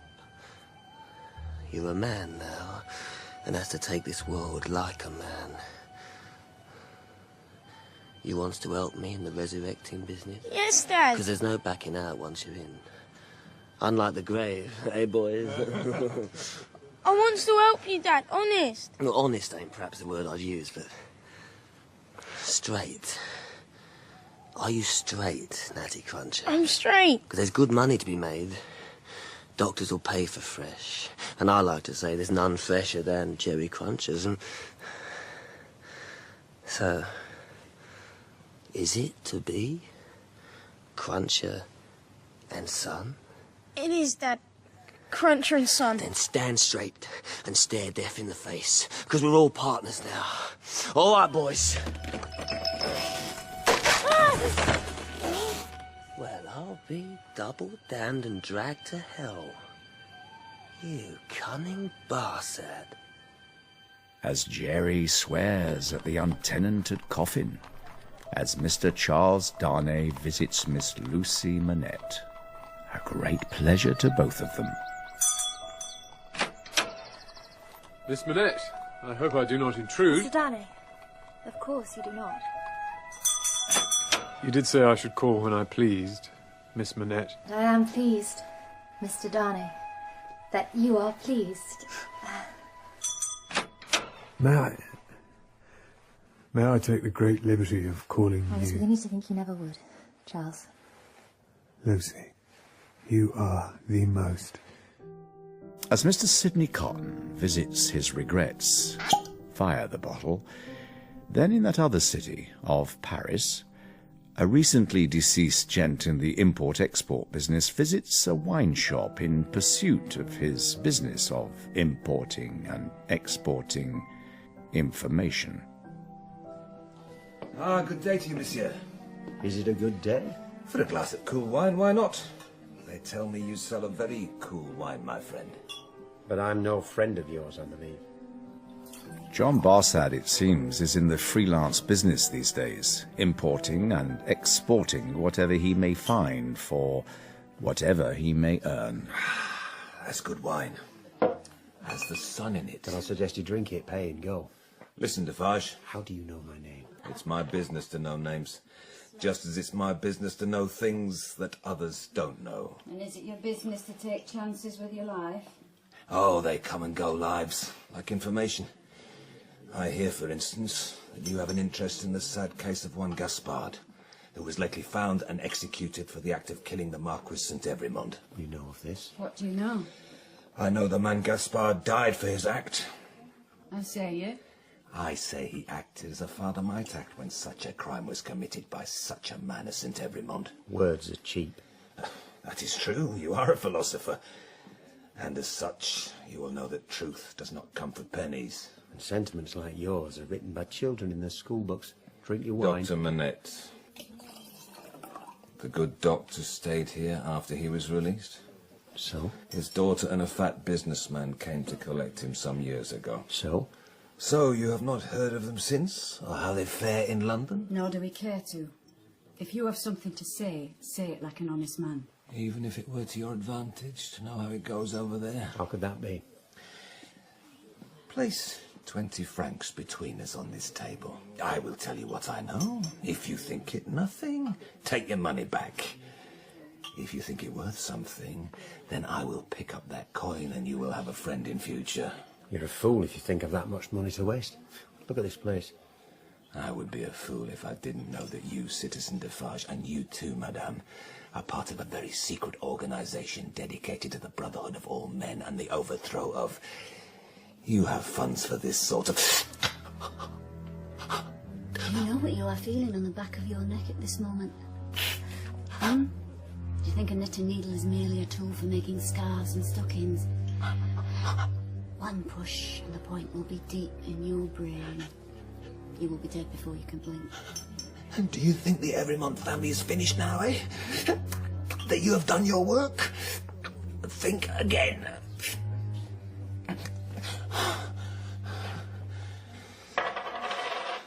There is another. No. A nephew. He lives in England, works as a teacher of languages.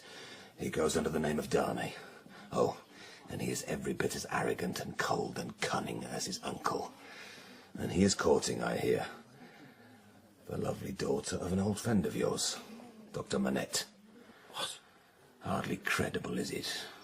that even a St. Evremond would have the gall to pay court to the daughter of a man his family imprisoned for 20 years? Darnay. Charles Darnay. It seems their crimes live on. The money is yours. Good day. Revenge. 20 francs and confirmation that Defarge really is a part of a conspiracy. A good day indeed for the import-export business. And his information is not wrong. As time passes, hearts grow fonder. And there is a boating party on the Thames. Charles, you were never meant to be a sailor. Nonsense! Oh, well, an admiral, perhaps, just not in a very small boat. Oh, Charles, the oars Useful tools though they be. are floating away from us. So they are. Goodness me. You do not seem perturbed. I have no doubt our friends will come to our aid. I believe I see Miss Pross leaping onto a boat with Mr. Lorry, poor soul, even now. And meanwhile, Lucy, Yes, Charles. I would like to take this opportunity. These few quiet moments. We have had many quiet moments in the last months, Charles, and I bless the memory of them. They have meant, your visits, our time Yeah, together. they have meant a lot to me too, Lucy. Ever since... Oh, it's a terrible way to begin a thing with ever since. Ever since that first day I saw you on the ship from France, and then in that dreadful courtroom, seeing you there... Yes, seeing you there was... I remember how I felt when they were questioning me, and that dreadful spy who lied and lied. Then I remember... Lucy, this is my speech, Oh. if you don't mind. Of course not, please, go on.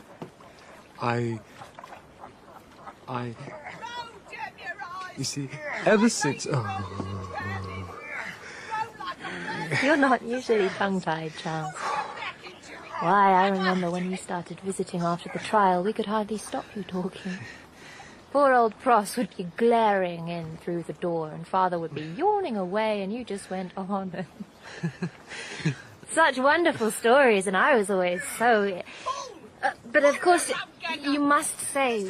You see, Lucy, you must know what I am. I mean, where I came from. It isn't easy for you...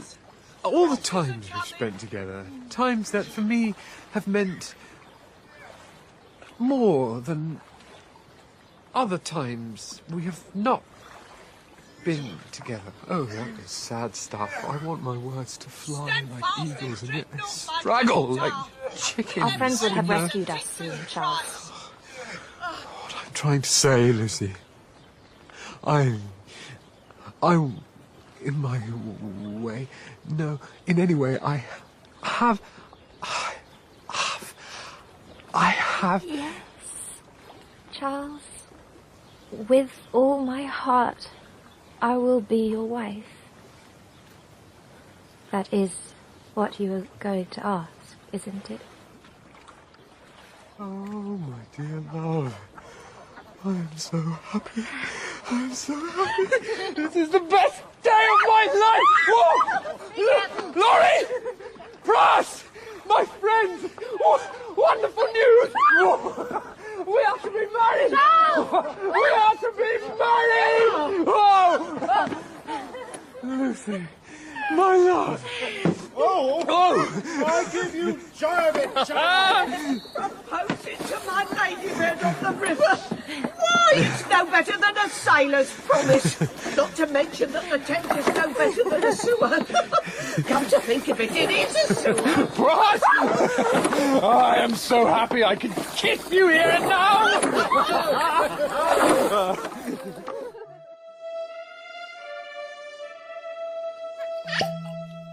The news is published, the bans are read, and of course, noticed by those who have reason to notice.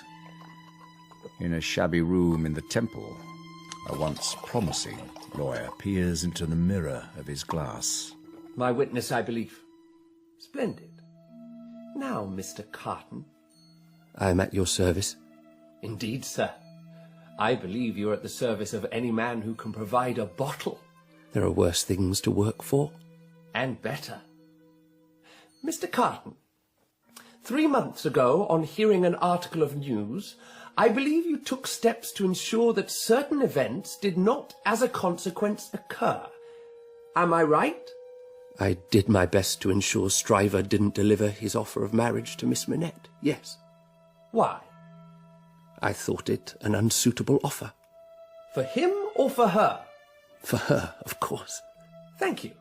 Now, I believe, Mr. Carton, you have gone on record a number of times as maintaining you do not give a damn for anything at all on this earth. Is that so?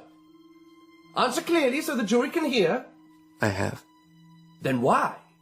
I beg your pardon? Why did you care what was suitable for Miss Manette? Come, come, sir. The question is clear enough. Surely, for a man of your supposed ability. Here we come to it at last.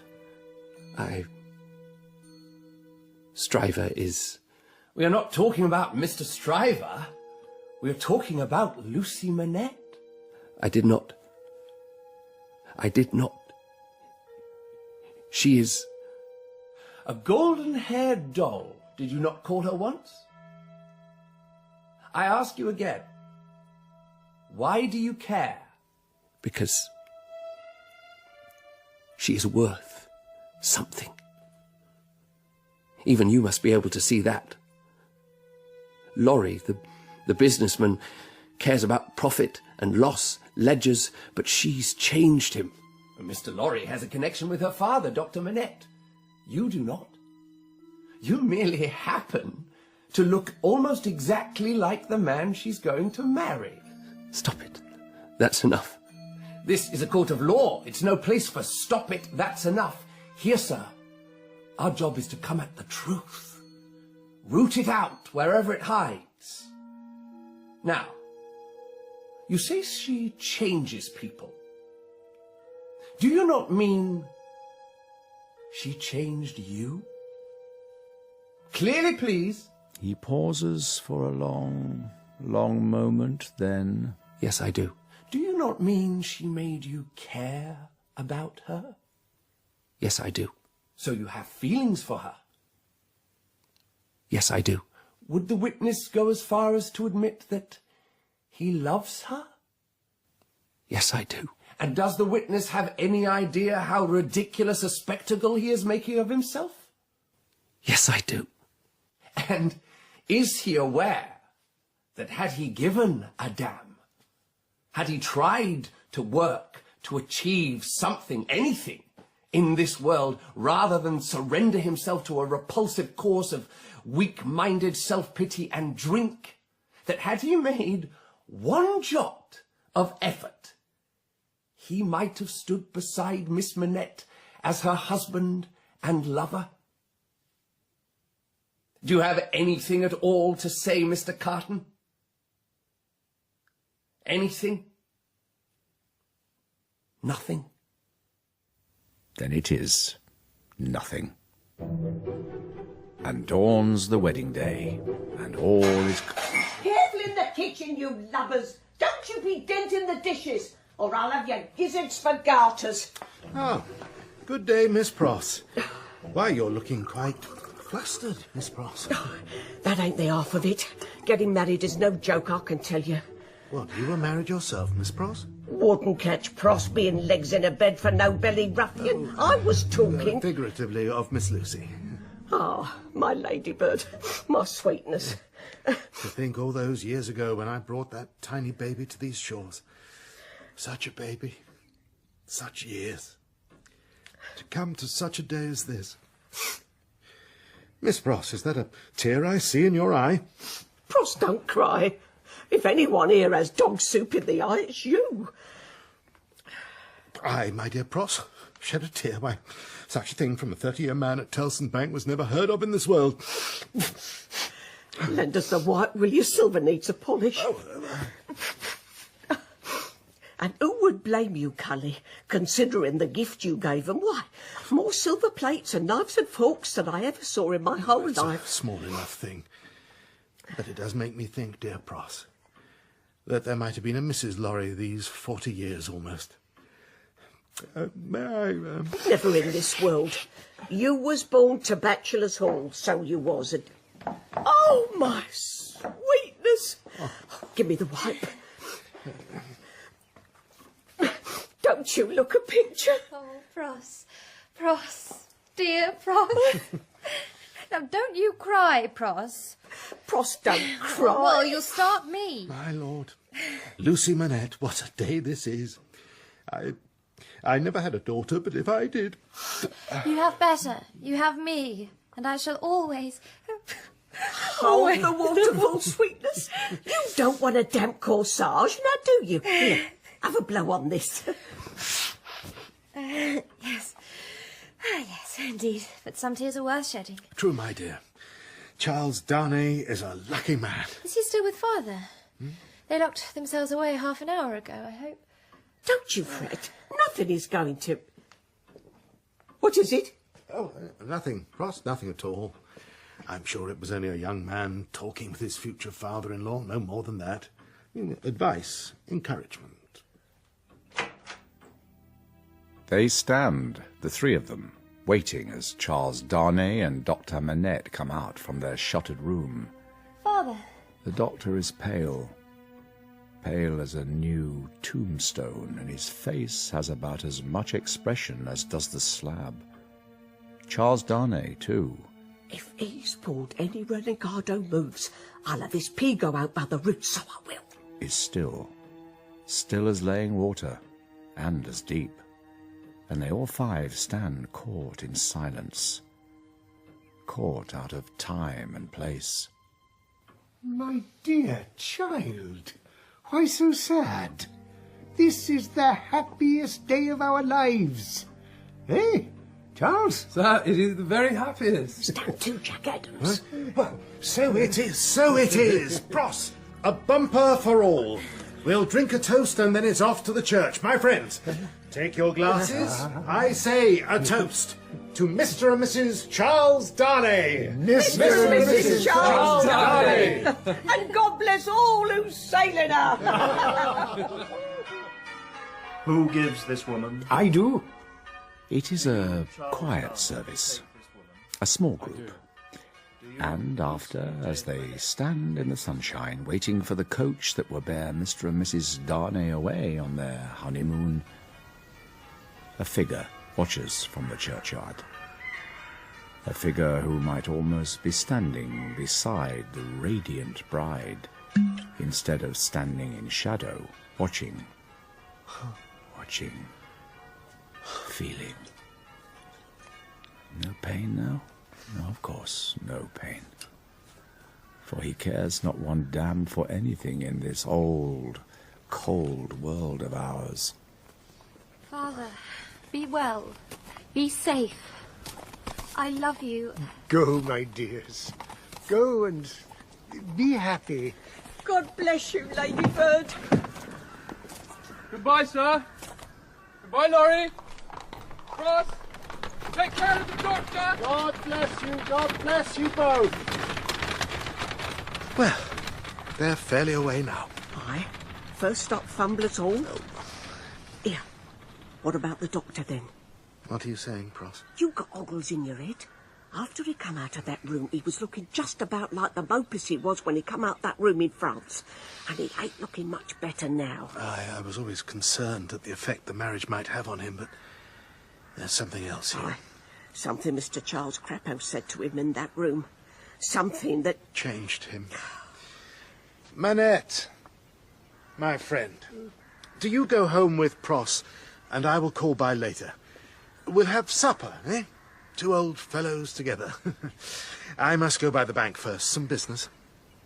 Yes, yes, of course, my friend. Why not? We'll have supper. Yes. He's got the collie models, Cully, so don't you be long about it neither. Trust me, I will not. And let us hope. Let us hope.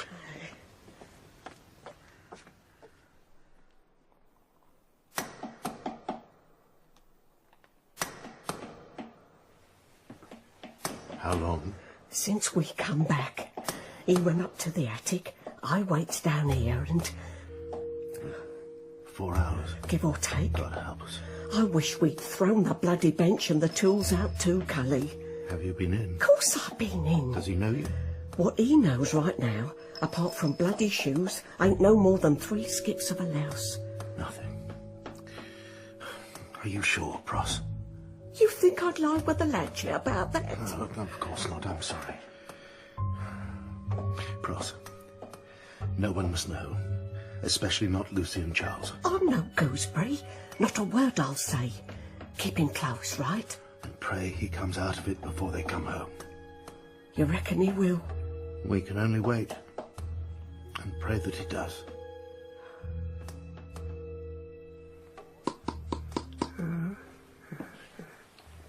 Old friend, do you know me?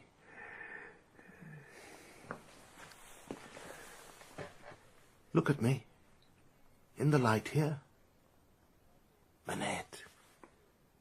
Do you not know me? 105 North Tower. 105 North Tower. 105 North Tower.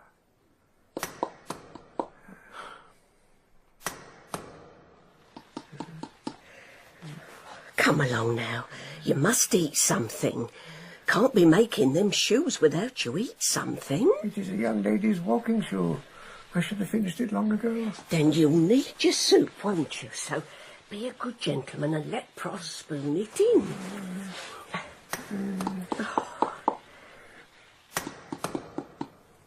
It's breakfast time, old friend. Will you join us for breakfast? Dinner, Doctor. Dinner. Luncheon, old friend. A fine sea pie. Breakfast, Dr Manette. Coffee, sweet black coffee. Coffee, Miss Pross? Of course there's coffee for breakfast. Why would you ever need to tell me that? More toast? No, thank you, Laurie. Then I wonder if I might trouble you. Some advice, medical, concerning an old friend. Of course. You see, it is, mental, yes, of the mind. Be particular. Precise. These matters... Oh, of course.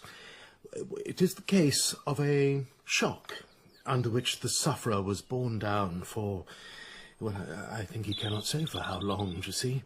A shock from which he recovered by and by over some months. Again, I am not certain how much he is aware, only that at a certain point, there he was again, so to speak, his intelligence questing again as once it did. And the lost time? Well, still lost, but, you see, not lost. There was, how should one say it, a relapse. How long? 9 days and nights. So long? Yes. And he was... As he was before. And is there family? Do they... No, nothing. It has been kept from them. That was very kind. No, I'm a man of business. All this stuff of the mind is beyond me. I need guidance, and I can think of no man better qualified to give me that guidance than yourself. How does this relapse come about? Is there danger of it happening again? Can we do anything to prevent that? I think it probable this relapse was not unforeseen by the subject. Was it dreaded by him? Very much so. Was it preventable? If perhaps he could have shared that dread. I'm afraid I must doubt it. I think there was an attempt to prepare himself, but perhaps that made it all the more likely. Some revival of things lost, forgotten, old fears and pains. The past rising up. Does he remember anything? Nothing. And the future, as to that? We may hope that things being said, things being settled, there may be no more relapses. That is good comfort. Now, There is one more question. Yes, I think I know what that will be. I ask a lot. Will you help me further? I will. You see, my friend had about him a bench, say, at which he worked when in that lost time. A bench and tools of a trade. Would it not be better if that were done with? Gone. Burnt and forever lost. Oh. Aye. Aye, there it goes. And may it all be used up down to the squeak, as my brother would say. I thought your brothers were... Other brother. This one's a pork butcher. Did you... his tools? I gave them to a deserving cause, don't you fret on it. It is a good thing, isn't it? Right now he's looking down as a jib cat. I think it's the only thing, Pross. And I hope it may save him. Sparks rise in the gathering gloom of night, bright, dancing, dangerous sparks from the shoemaker's bench. Sparks that carry the imprint of many a shoe made painstakingly upon this wood over many a year. Sparks that carry and fly in the darkness, carry and ignite in other places in times to come. A street, perhaps, in Paris. Quiet? Empty? Is everyone in the wine shop drinking after a hard day's work, or is something else afoot?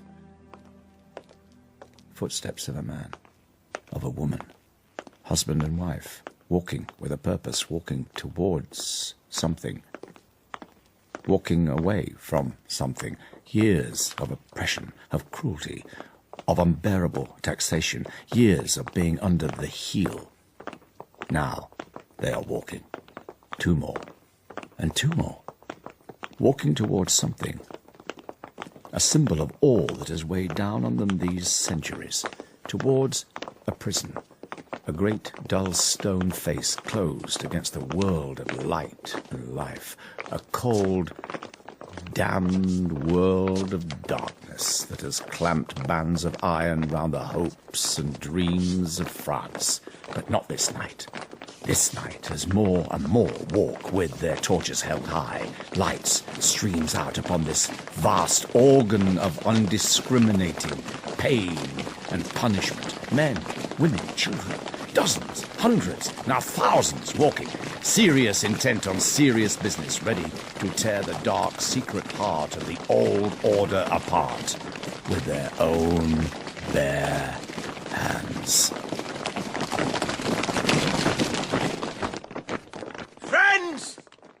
Citizens! Shall we die like sheep bleating for mercy, where there is no mercy, only the knife? I tell you, the hour is come. The hour when we shall face those who oppress us. Before us, there is only death or freedom. This is our time, citizens. I say, to arms! Citizens! To arms!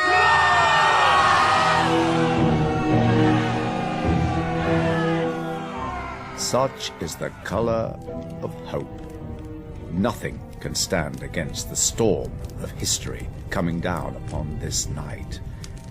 And it is done. And what seemed so solid was no more than the parchment upon which a hand might inscribe liberty, equality, brotherhood.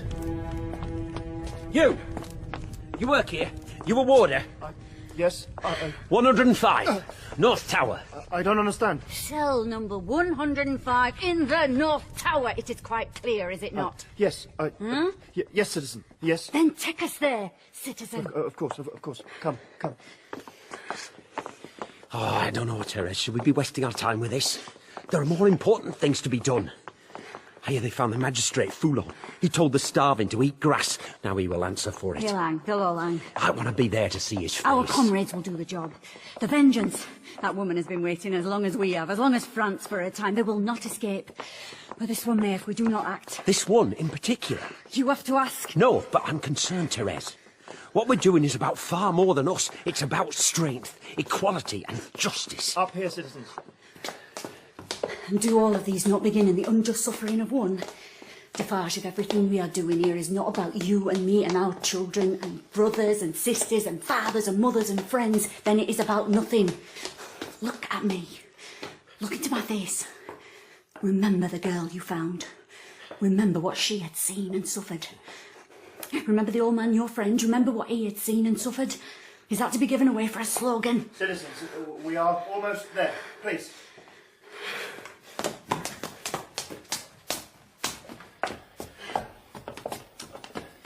There. There it is. Cell 105 North Tower. It is empty now. They are all empty now. You go first, citizen. This was your kingdom. Show us around, why not? Give us the guided tour. Visit Versailles, visit the Bastille. Madame, Citizen. Defarge. The torch. Pass it along the walls. Yes? Keep going. Keep going. Stop. Hold it there. There's an initial scraped into the stone. A.M. Alexandre Manette. You see, it is one man, always one man or woman or child at the very point of the dagger. There's more? A poor doctor. Yes, yes, indeed. Now. Is it loose? Yeah, it's just flour and water. Yes? Yes, I have it. Citizens, we must go. Look at the bars. Look at the light. They are burning the building. We are burning your building. I only meant... I work here, that is all, for my family. You work here, that is all. Surely that is far from all. You shut the doors, you turned the locks. It would have been another if it had not been I, citizen. Then it would have been another's lot to die, citizen. No. Please, you can't. Citizen, tell her it is wrong. I am just a man, like you. And yet you are well fed and well dressed. Why, man, you have a shine to you like a porker led to market. You have children? 3. A boy of 12, 2 girls of 9. Oh, the pride of my life, citizen. Are they beautiful, your children, citizen? So beautiful. Are they well fed, your children? Well dressed? Do they learn their letters and their numbers? Do they go out with Papa and Mamma to see the sights? Do they laugh, your children? Oh, if you could see them, citizen. If you could hear them as they play. And, oh, God. The sound of children laughing. Ah, yes. I have heard of that sound. But as for hearing that sound... Without me, they will be lost. Do they love their father? Oh, of course, of course. Then perhaps, just perhaps... God bless you, citizen. They will feel for a moment the pain the people have felt forever. You cannot...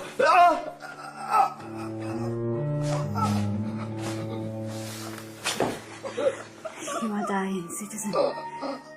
Nothing can stop the blood now. You see how it catches the torchlight? You will never see your children again in this world. Oh, God, help me. And there is only one world, citizen, and that world is this. And in this world's tomorrow, I shall be certain to find out where you live. No. And pay your little lambs a visit.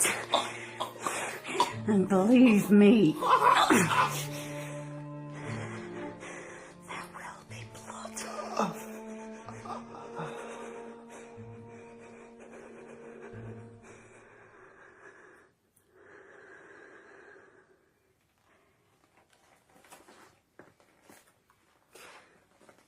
I think we're done here.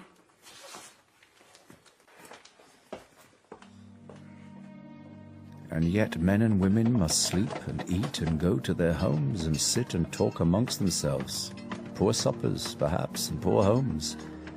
Yet hope and human fellowship has struck sparks from each. For something is growing here. A tree that grew deep in a wood, cut down, sawn, smoothed with adze and plane, measured with skill, fixed with bolts and pins, built up, joined with iron and steel and rope until... Give her a try.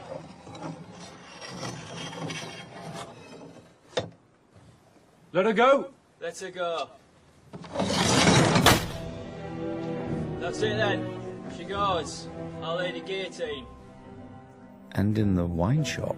It has come at last. Almost. It is almost here. In London, life goes on sweetly for the newly married couple.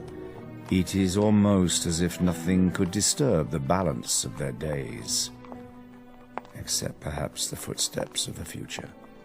The other lives that will they, rush down upon their tranquil times. Sweetness, there's a fella downstairs wants to see you. Someone we know, Pros? In a manner of speaking. The lappy from the Bailey. Pros? Fella was half seas over, that fella. The ensign bearer. Oh, Mr. Carton. I wish you'd say what you mean at once, Pros. Is he... Looks straight as a butterbag to me. Least I couldn't smell nothing. Then please send him up. All right, you can come in. He was outside the door, Pros. Mr. Carton, do come in. Please, Mrs. Darnay. I am indeed as sober as a Dutchman. You have no need to worry. Sir, I can assure you I never... Please, do sit down. Pros, may we have tea? Pros, please go down to the kitchen and make tea for us. Very well. I seem to recall you are fond of tea, Mr. Carton. Yes, tea, indeed. Mrs. Darnay, I was at your wedding. Huh? No, you did not see me. I thought it best. Well, but I wanted to come and give you joy of the occasion. Yes, you and your husband. To wish you joy and all happiness. That is very kind of you, sir. I owe you twice now. Twice? Yeah, for saving dear Charles and for your very good wishes. Well, the saving was the chance of nature, and the wishes... Why, words are as cheap as good intentions, so you see you owe me nothing at all. Mr. Carton, may I take the liberty... Please, Mrs. Darnay. You do not seem to consider yourself as of any account in this world. That is, of course, you're right. But I do owe you something, and I would ask you not to hold my opinion as of no matter. Oh, forgive me, it has become something of a habit with me, this... it's of no account. I'm sorry. Don't apologise, Mr. Carton. I am glad to see you here. I am happy to serve you tea, happier, I think, than you are to drink it, if we are being honest with each other. If we are. And I see no reason why we should not be. Honest? Friends. We have only a small circle, Charles and I believe Mr. Lorry holds you in some esteem. He has said so more than once in this room. You do me altogether too much honour, Mrs. Well, there you Darnay. are again. Then I might perhaps visit you sometimes. It would make me very happy to be of any service to you. At any time. Yes, if... Well, you could feel you might call on me. Yes, that would... If it is not too absurd. Of course it is not. Then I shall detain you no longer, Mrs. Darnay. You have made me feel that perhaps I may, one day, be of some account. Or at least some use in this world after all. But now... Tea is served. I really must... I didn't go to the trouble of making this dish of tea for Greenbag here to lay his legs round his neck and scalp her. You see, now you are truly a friend of the house, Mr. Carton. Pros likes you. Does she? Do I, sweetness? So you simply must have a cup of tea. Mrs. Darnay, it will be a great pleasure. Lucy! Lucy, my love. I have received... Oh, I did not know you had a guest. Charles, you remember Mr. Carton? Yes, hello, Carton. Mr. Darnay, I came to offer you joy of your wedding. Thank you, sir, but if you will excuse me, important family matters intervene. Of course, I will not intrude. Mrs. Darnay. What about my tea? It ain't dog's water, you know. There's expensive leaves it. I'll see him out. Come on, Cousin. What is it, Charles? From France. A letter, my uncle's old steward. He was left in charge of the estate. But you refused to take any part of your inheritance. I did, but Gabelle is in trouble with the revolutionary court. But it is France. He begs for my help, Lucie. I cannot refuse. But what can you do, my I can go to him. I must go to him. Oh.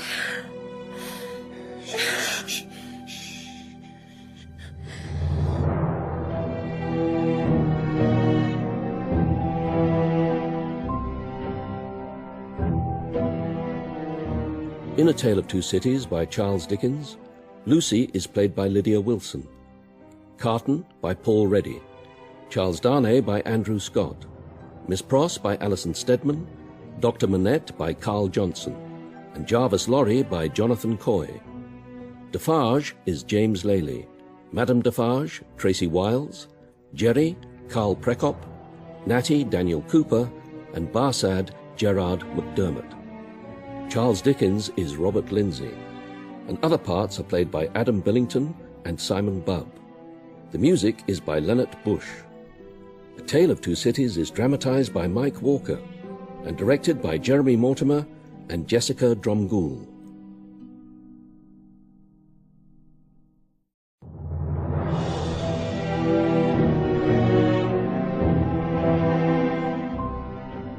Two cities. In France, the revolution has torn down the old order. In London, Lucie Manette and Charles Darnay are 6 months married. Sydney Carton has taken to visiting Lucie Darnay, the woman he might have dared to love if he'd been a better man. Dr Manette is fully recovered in his mind, and Mr Lorry, as usual, spends his days at Tellson's Bank, that citadel of finance, not to be shifted by anything short of Armageddon. Certainly not by time, nor events in this city of London, or in that other city. Paris. You've heard then, Charles. You've heard too, Mr Lorry. How's this? Well, how could it not be, since I am intimately concerned in the matter? You? My man, of course, me. But I... You. Me? Why? Why what? Charles, you are as a son to me, but I swear, if you do not make yourself clear, why are you going to Paris? Why are you going to Paris? You are going to Paris? I'm to handle the bank's affairs in that benighted city, obviously. But you are not a banker, Charles. I go in answer to a plea. But I am concerned, sir, should you be going at all at such a time? Where the bank sends me. But were you the youngest man at the bank, I would still advise you strongly against such an adventure. Charles, Tellson's employees do not have adventures.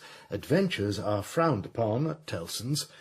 Besides, they have far more to concern themselves with over there than old English gentlemen. Young French aristocrats, for one.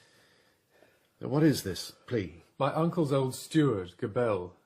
He has been put in prison in that city. He got a letter out. Certain mutual acquaintances made sure I received it. You renounced everything, all of it, Charles. The estate, the name. And yet... You have a wife, man. You're hardly 6 months married. I've talked with Lucie. Yes, Lucie. None of us is new-minted every day. We all of us carry the past, and the responsibility of the past is our burden. The first time I talked to Lucie, I told her I could be a little pompous. I haven't really changed. But... you know what I mean, Mr. Lorry. Please say you do. These last years, Dr Manette, dear Lucie, and you too, Charles, even Miss Pross, God bless her, had brought me something I never thought I would have. Damn it to perdition. I do know what you mean. And I say, if you must go... And I must. Then let us go together. At least there may be some protection for you with a British citizen by your side. I can't ask you to take such a chance. Perhaps your English is not as perfect as you thought. You aren't asking me. I'm telling you.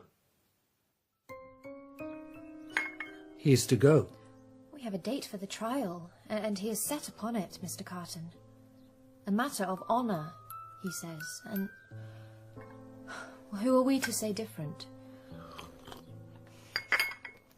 I see you are beginning to find tea a comfort and pleasure. Mrs. Darnay, I find my visits to your sitting room a comfort and pleasure whenever you are kind enough to invite me, but tea, if we are to be honest... It is a good drink, though. I think you mean it is not an alcoholic drink. Is that so important? No, I shouldn't ask. It's none of my business. Then may I ask something which is none of my business either? I think you would have been a good lawyer if you had ever chosen to follow your profession. Why do you invite me? Do you think I'm reformable? I've met women who did, and I must tell you they were wrong. And if you believe that... I do not want to reform you, Mr. Carton. Do you want to see if I'll ever manage to drink a whole cup without spilling some on my shirt? My hand shakes too much. It'll never happen. Then you make me laugh, Mr. Carton. Or if you do not, you make me smile, and that can't be a bad thing in this world. I suppose not. You also make me sad, Mr. Carton, and angry at the waste of someone... Charles! Lucy, my sweet woman. Ah!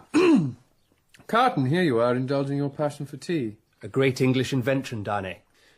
I hear you are to travel to France. My wife mentioned that to you. I mentioned my concerns, dear. And I have good news. You're not going? I am going, in the company of our friend, Laurie, as solid a man as anyone could wish. He assures me I shall be safe behind the walls of Tellson's. As safe as anyone, but the news... The news from Paris makes me wonder if anyone at all is safe. I am intruding. I will say goodbye. Mr. Darnay, I wonder if you would see me to the door. If you wish. Excuse me, Lucy. Mrs. Darnay, your servant, ma'am.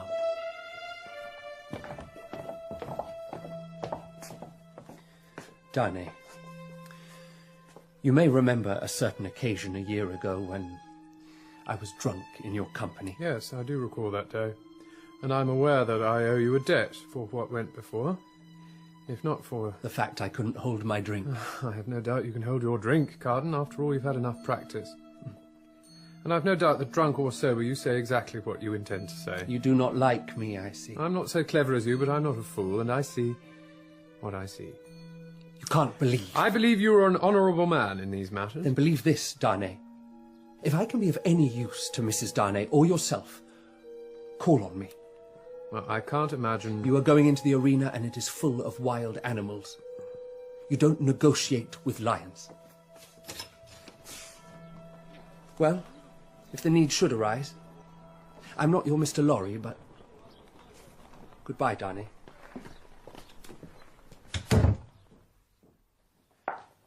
I'm sorry, my love, but somehow I can't quite like your Mr. Carton. He is not mine, Charles. And neither is my business any of his. What do you mean? I think perhaps you are too free with private matters. My concern and care for you is nothing to be ashamed of, Charles. Well, even so, I wonder perhaps if you are too kind to him. I think he is a good man. No, he was a good man once, and he makes me laugh. And I do not. I only mean that this information, this journey... You mean you don't trust me? I mean, my sweet Lucy, I would do anything to get out of this journey, except, you see, Gabelle, our old steward, was kind to me after my mother died. The only one in that place who was. And for that, I don't want to leave you, and yet I must, and it is tearing me apart. And that is why I am acting like a fool and a bear. I love you for it, Charles. Nothing could ever stop me loving you, and if you must, you must. Are you sure you meant bear?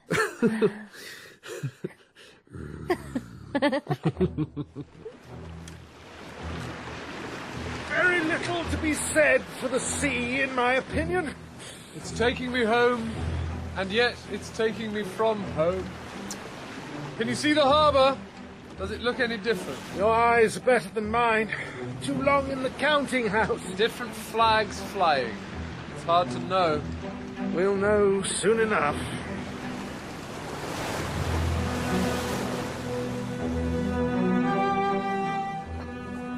Everything the same, but... Not the same at all. We should, I think, proceed with caution. A banker's caution. But you, stop there. Do you have papers? Yes, of course. We have just landed. Go. Laurie, you are English? I am English, and I am on business for Tellson's Bank in Paris. There will be a coach waiting for us. Very well. And you are not English. I live in England. That's not what I asked. Yes, I am French. I have come in regard to this man to a letter, a plea for help. I have renounced my title and my property. I support the ideals of people, the citizens of France. But you are still an emigrant? I have come back. You have come back. Very well. I shall mark your papers. You may proceed. Let him through. Let him pass. They ride on, through a countryside which is the same, and yet not. As if one picture has been laid upon its duplicate, just a touch out of alignment. So every skyline, every town gate, every man, woman and child they pass is somehow subtly different too. Is there a feeling of something recalled to life after centuries of confinement and repression?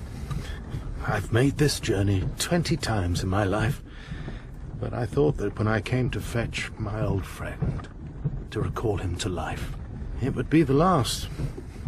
I fear that I'm a danger to you, Mr. Lorry. It's my papers that interest them and hold us up. Oh, it doesn't matter. We'll reach Paris sooner or later, and I'll walk into Tellson's office and find the currency will be higher or lower against the pound. That is all. I think it may be easier for you to walk out of Tellson's office than it will be for me to walk out of Paris without proving. What was that song the child was singing at the harbour? Song? I don't recall any. No,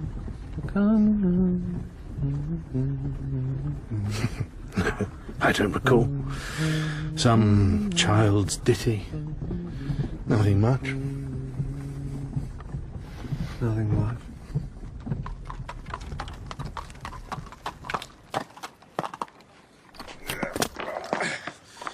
Driver, can you take the cases inside? You'll stay here tonight, Charles? Well, if you don't mind. Not at all. I imagine you'll try and see your friend tomorrow. I hope to. He's being held in La Force. Damned gloomy place.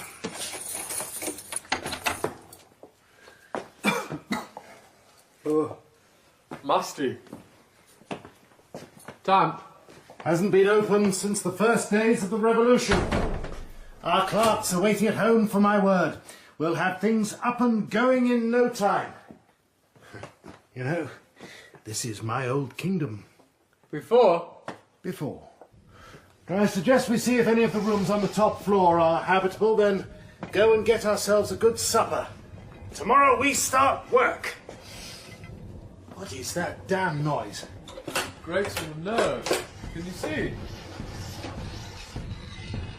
Mr. Lorry? It's a grindstone. Big one. 2 men turning it and they're sharpening swords, knives. Who? Half the district are lining up. Butchers' knives, rapiers, scythes, billhooks, sabres, kitchen knives. Men and women. Children too. Listen. Listen. Infernal scraping like the devil's... No, that tune. God in heaven, Charles. What has this place become?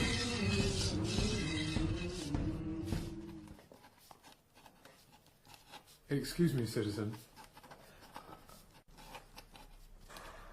Citizen. Citizen? If it is possible, I wish to visit a prisoner being held here. By name of? Jean-Claude Gabel. There are many prisoners here, citizen. What is your business with him? Well, he wrote to me. I have come from England. He has been falsely imprisoned. I hope to discuss his case and present a petition to the magistrates. Your name? Darnay. Charles Darnay. I intended... Wait. Yes. Gabel Jean-Claude. Do you have any notes on why... Do I look like I have time for notes? But wait here, citizen. I will find a warder to escort you to your Gabel. The prison is full, citizen. Full enough. Can all these people be guilty of crimes? It's not for us to say, citizen. I suppose not. Come far? Far enough. But then we've all come a long way these last few years. You could say so. Here we are. If you'd like to go in, the interview can begin.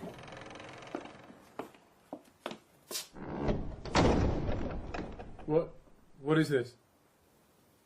Sit, please. The chair there. Where is Monsieur Gabelle?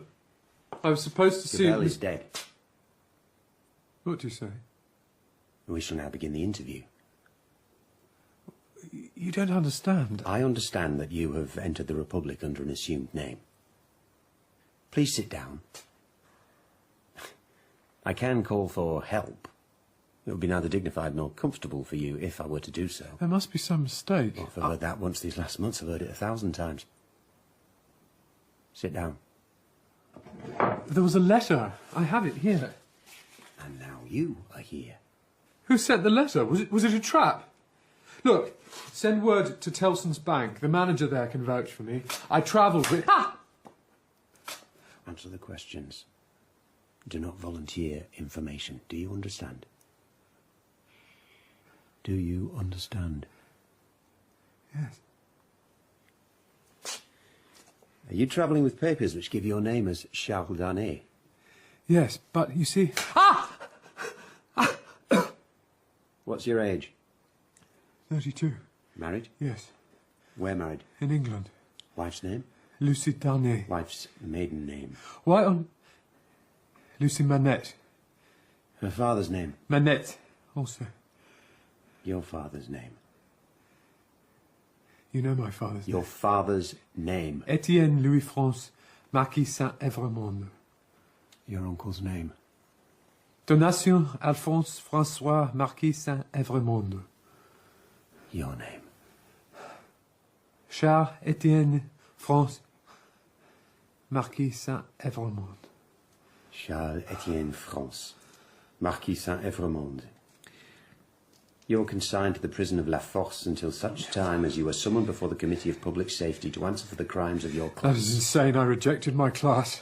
There can be no law that says I must suffer because of what I am. There is one now. Questioning's over. Have I no rights? Emigrants have no rights. So, you married Dr Manette's daughter.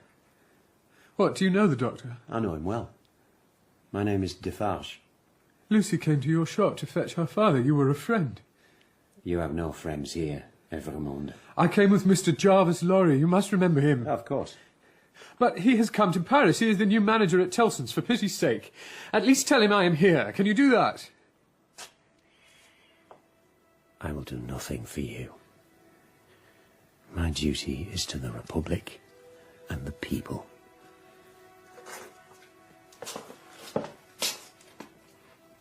You were a fool to come. I came to help the man Gabelle. That is the truth. Then it will be a hard truth that leads you to Madame Guillotine. Will I be held alone? In solitary confinement, Evremonde.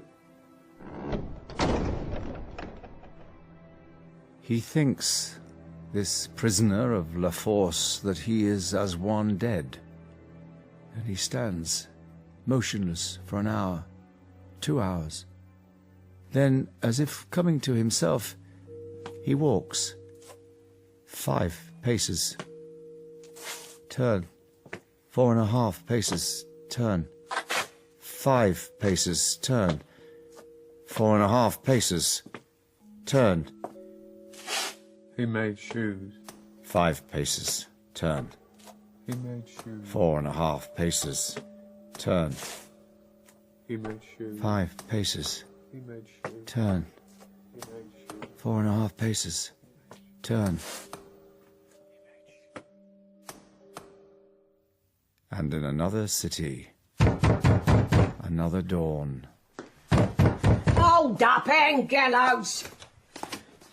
What's your business? Not with you, Comebrush. I've business with your mistress. Come the uppity with me and you'll be 2 stones lighter, Mr. Dog Booby. Oh. And you can pack away the beer garden, Joel. We don't want no flash canton in this house. Name? Jerry Cruncher. You can call me Jerry. What do I call you? Pross. Ain't you got a Christian name? No, on second thoughts it is unlikely. Looks to me like first thoughts would be enough bother for your noggin. What's your business? Tellson's business. Tellson's? Bad business, missy. I got a letter. I ain't missy. Bad. A letter? Incontrovertibly bad. You better stay close, Pross, 'cause that mort of yours is going to need you. It's bloody France, innit? Bloody Jean Crapo again. You better come up, Jerry. God help us. Someone for you, sweetness. For a moment it seems as if every mote of dust in the hallway freezes, hangs in the warm afternoon air, waiting, waiting. Charles! My Charles! Thank you, my friend. Here, for your trouble. And send round to Bellamy's for a pie, will you?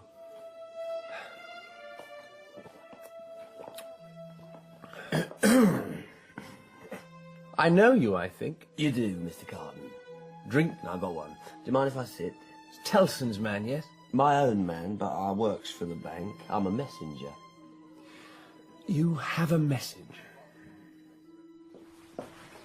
Mr. Carton, you were kind enough a few days ago to offer your assistance should the occasion ever arise when... Of course, you must know it. As you know, my husband recently went to France. Yes. He has been arrested there. A message has come from our friend Mr. Lorry. He had... Do you see? I must go to him. Is this wise? I have told my daughter this a dozen times, sir, but she heeds me not. And I tell you, she will not listen to you either. Dr. Manette. The one drop of comfort I draw from all this is that since she insists on going, she can hardly deny me that right either. But, Father, you have suffered at their hands. No, my dear. I have suffered at the same hands as they have. If you want my advice, as a lawyer, I would say... Mr. Carton, we want your help and companionship as a friend. What? Jerry Cruncher is coming with us at Mr. Lorry's order. Miss Pross would not be left behind. And if I know the French legal mind, and I do know the French legal mind, we are going to need a brain that can help fathom those depths. I know English laws, some continental from my training, but... Revolutionary law may be de novo, but it is still law. Will you help us? Don't like France. Never liked France. You've only ever been here once, Pross. Did I like it? No, you didn't. There you are, then.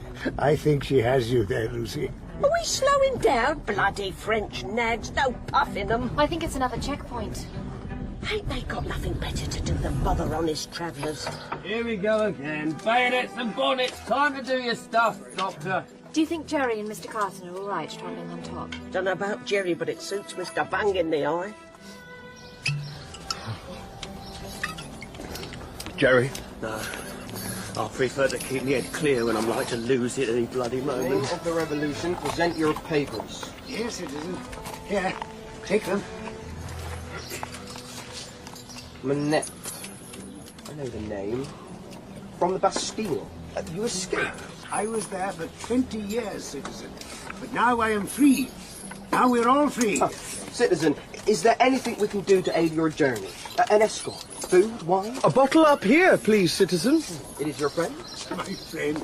Oh, a bottle for the citizen on top. Go in peace. I don't know how you do it. Long practice, Jerry.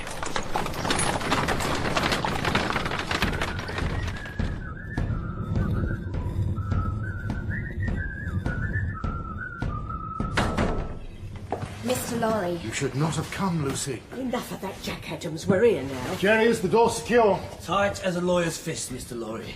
But they didn't like it. The Frenchies out there, not when we arrived. Blood in their eyes there was. Steady, Jerry. Don't you be scaring my ladybird. Half this building is a sort of national armoury now. From dawn till dusk, they're at it, sharpening. What is your news, old friend? No news. Same news day after day. No word from Charles. They keep him secure, alone.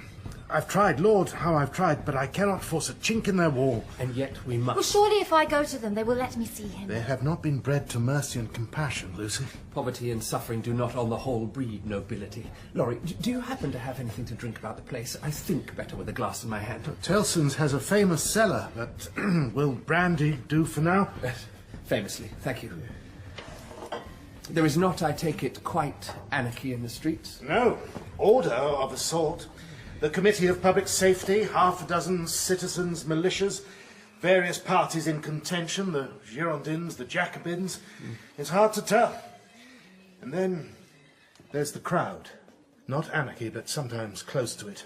They'll hang a dog if they think it's a king's dog, and next minute free a princess because they admire her golden hair. We must find a way into the prison. That's easy enough. Just go out there and shout, "Long live the king." You'll find a way in. And a way out. Hold your horses. They've stopped grinding. Gone home, have they?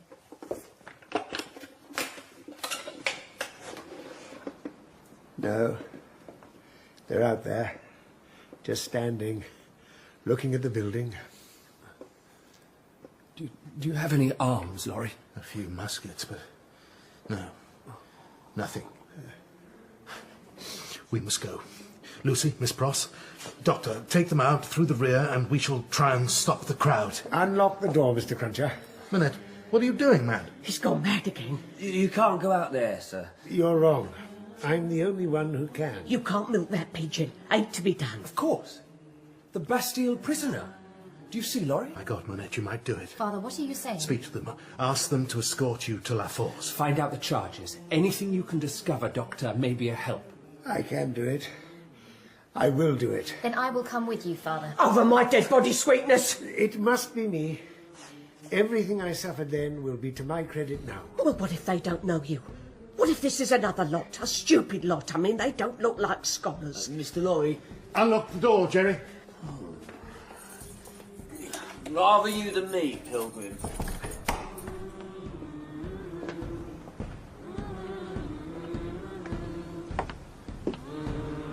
Father!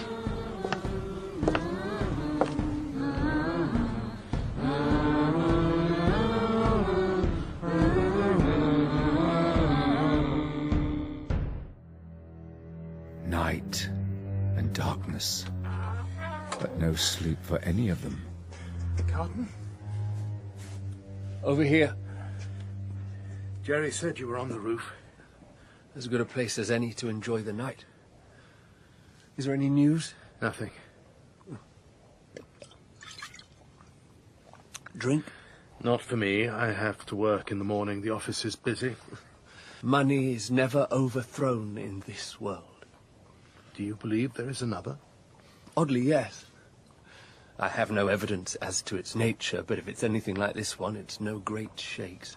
And perhaps it's a warning to make the best of what we have. No. No. Listen.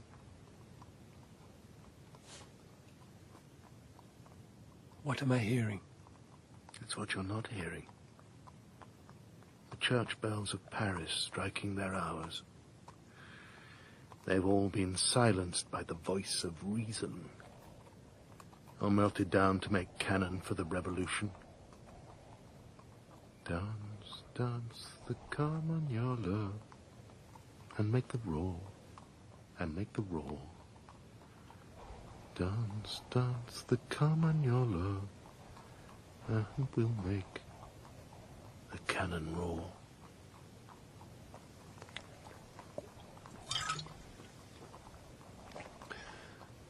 What do you think, Laurie?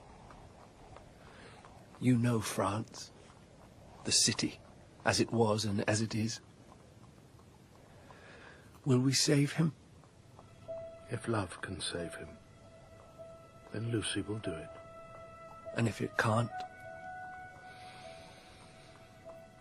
I think I will have that drink after all. How long now? 20 minutes since the last time you asked, sweetness. Are you going to eat anything today? It's long past your lunchtime. I couldn't. Oh, Pross, Why doesn't something happen? Well, it's bloody France, innit? Is Mr. Lorry... in the business all like he was the last time he was, and the time before that. And it's all fiddler's money anyway. Oh, I hates this, I does. But I hate seeing you like this even more, Sweetness. We must endure, Pross. It's what we do. We? Women. Then it's obvious you never saw my sister Betty. Sister? Bare-knuckle Betty Pross, champion of the female fancy. It's true she stood for 20 with Fanny Dempster at Dulwich in 75. I thought your brother was the boxer. Tom taught her everything she knew, till she was better than he was. Course he couldn't stand for that, which is why I reckon he went off like a dust still after the Broughton match. Oh, Pross. Yes? There's news. Quick, come to my office. Is he? He lives. Quick. Do you remember Monsieur Defarge from the wine shop? Of course. You were the friend of my father, and I honour you for it. Just so you remember my wife. Madame, I am in your debt too. Just so, madame. You have news? I've seen your father. He is... at the prison now.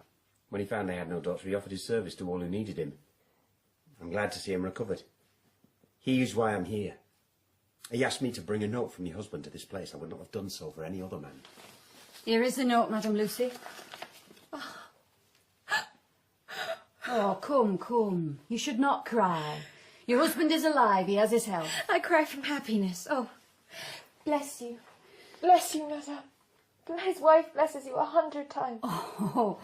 Therese? His wife and the mother of his child. It is so, is it not, madame? You are with child. I have told no one yet. Lucy, good Lord. What's she saying? What's she saying? Bloody language. I'm going to be a mother, Pross. Oh. Well, there is another. But that's the way to fire a gun without telling a body what's a-coming. Here, let me help you, Pross. Oh. Madame, for my sake, Leave off. for our unborn child's sake, do all you can for my husband. As a woman, you must know how I feel. Ah, my dear, I glory in your feelings. For now there are 3 of you. And 3 is so much better than 2. What's she saying? What's she saying? We must go. Therese. Thank you, friend Defarge. Madame. If only life were like art, Dr Manette would return that very night in triumph with the young father-to-be, but it is not so. It is never so. The gods that rule us are capricious and cruel, though sometimes they allow the shutter to stand ajar, and a thin shaft of sunlight to pass through and fall upon a stone wall. Charles. Doctor, take the message. It was delivered. I believe Defarge can be trusted. He is my jailer. He is also my friend. He will arrange for notes to pass. You must not take any risks. I'll try and find out what the charges are and how best to answer them. There is no answer. Please, my boy, trust your friends. We can help you. There is no help for me, sir. I am lost. The best you can do is get Lucy out of this dreadful place. You must not abandon hope. I know how dangerous that can be. I hear them every day, taking the condemned to the guillotine, and each of them is no more or less guilty than I am. Hope is a dream. Then here is something that is not a dream. You are to be a father. I survived 18 years for a child I never saw. You will survive too, my boy, for a child who will be born and will grow under your eyes. A child? Oh, Lord. Oh, Lucy, she must. She will stand by her husband, you know that. And you, Charles, must stand like the man I know you to be and face the future with courage. We have advice, and we will find a way. God bless you, Doctor. One thing, only one thing I ask. Go on. From my cell window, I can see to the corner of the street opposite. I think it is a carpenter. If Lucy could pass by there after the meal they feed us at midday, if I could see her there. If it can be done, it will be done. I swear it. Now, I must go. Courage, Charles. Always courage.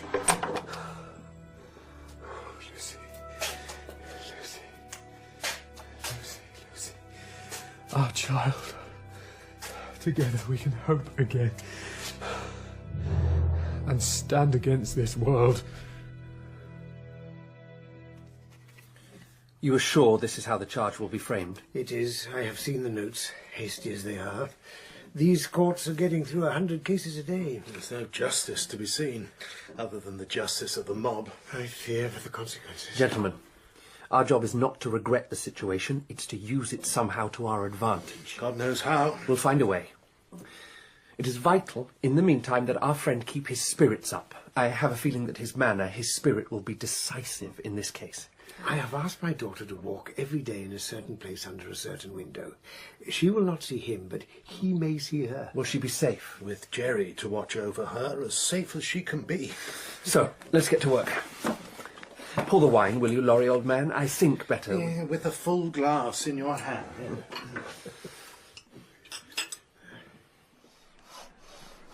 Good day, citizeness. Good day, citizen.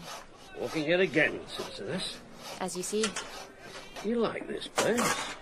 It is good enough, citizen. You must like it, citizeness, since you've come every day for, what is it now, a month or more? I don't know, citizen. I haven't been counting. Ah, like me then. I never count. I just soar on and provide the lengths of wood the convention asks for. There. I call it my little guillotine. I work away and off they come. Sometimes wonder if I should change my job. Start working for the big knife, eh? Lots of pretty heads fall in there, eh, citizeness? Pretty heads with golden hair and blue eyes and little white necks.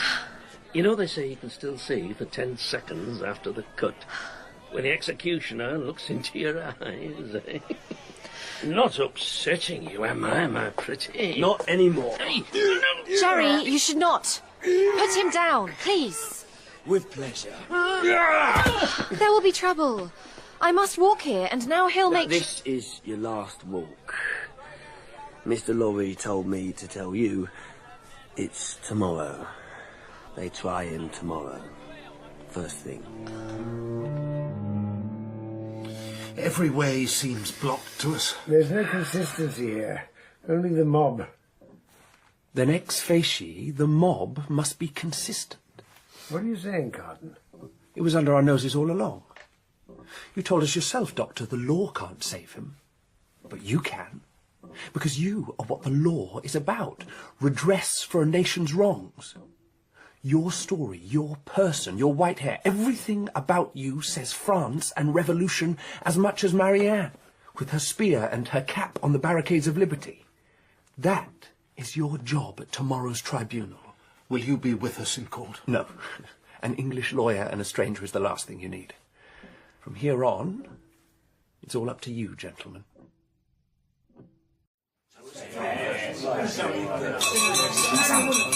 This tribunal will come to order.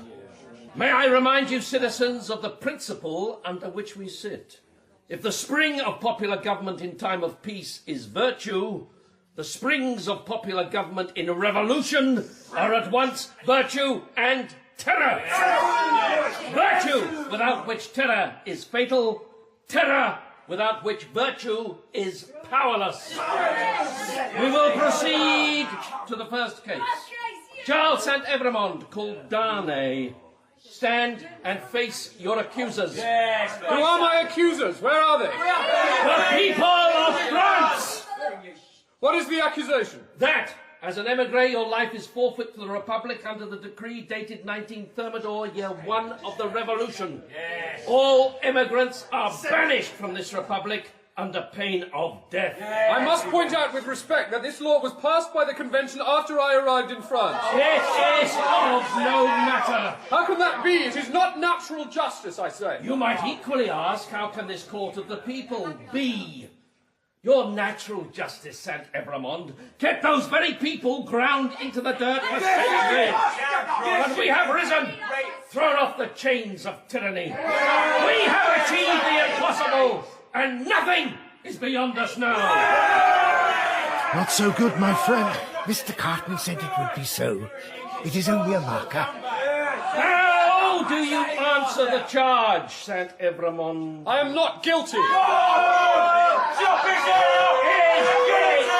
Is it not true you have lived many years in England, the sworn enemy of liberty? It is true.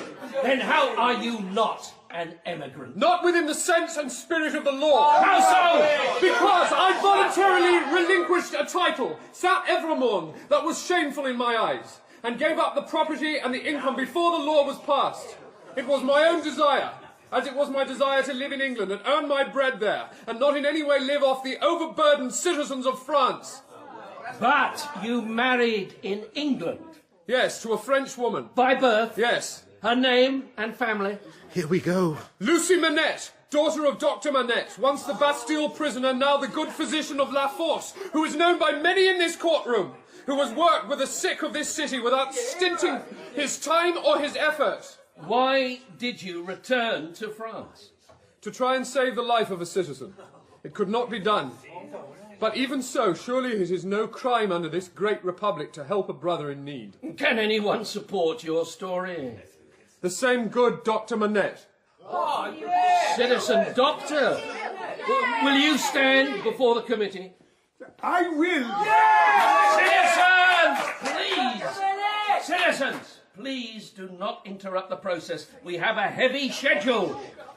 Citizen Doctor, you know Saint Evremond? I know Charles Darnay, the husband of my daughter, the friend of my days, exiled in England after I escaped the prison of the Bastille, where I suffered unjustly for 20 years.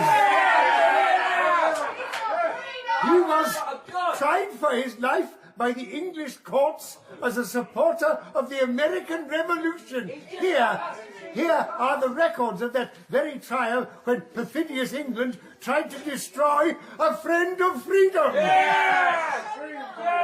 I know this man, and I know he is a French patriot with a heart as true as my own. I urge you, brothers and sisters, set him free. There it is before us. One of those extraordinary moments when the popular will turns top to tail and expresses its desire. The accused is a friend of the good doctor. He is a friend of ours, a friend of the United States, a friend of ours, the enemy of England, doubly a friend of ours. Then let him go free, and woe betide the judge who does not obey the people's will in these people's times. How does the court vote?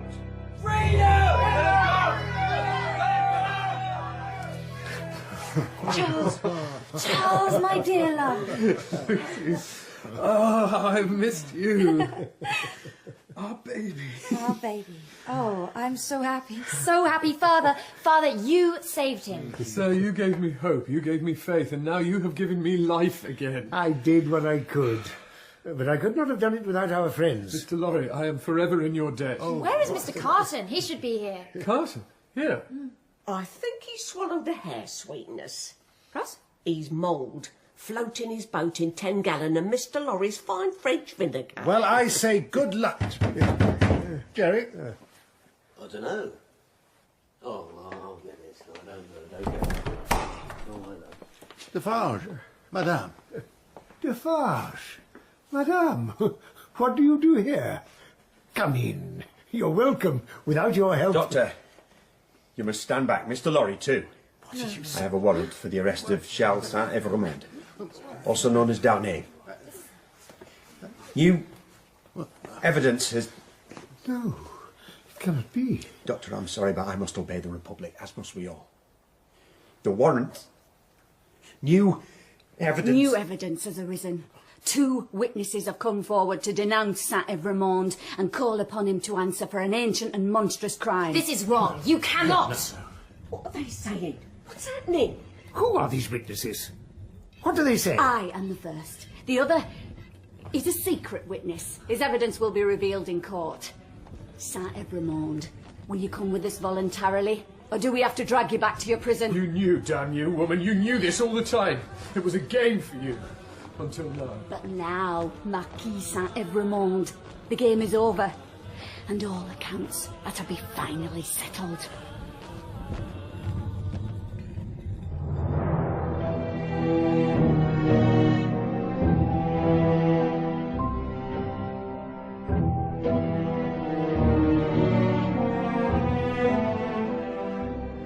In A Tale of Two Cities by Charles Dickens, Lucie is played by Lydia Wilson, Carton by Paul Reddy, Charles Darnay by Andrew Scott, Miss Pross by Alison Steadman, Dr Manette by Carl Johnson, and Jarvis Lorry by Jonathan Coy.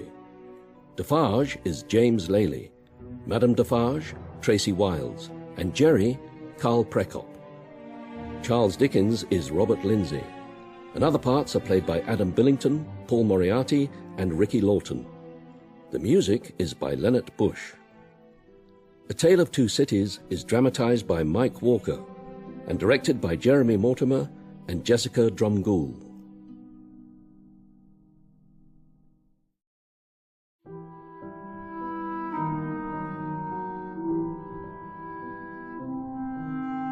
At his trial before the Revolutionary Court in Paris, Charles Darnay has been declared innocent after the testimony of his father-in-law, Dr Manette. He returns to Tellson's Bank to be reunited with Lucie and share for the first time her joy that they are soon to be parents. If only it were that easy.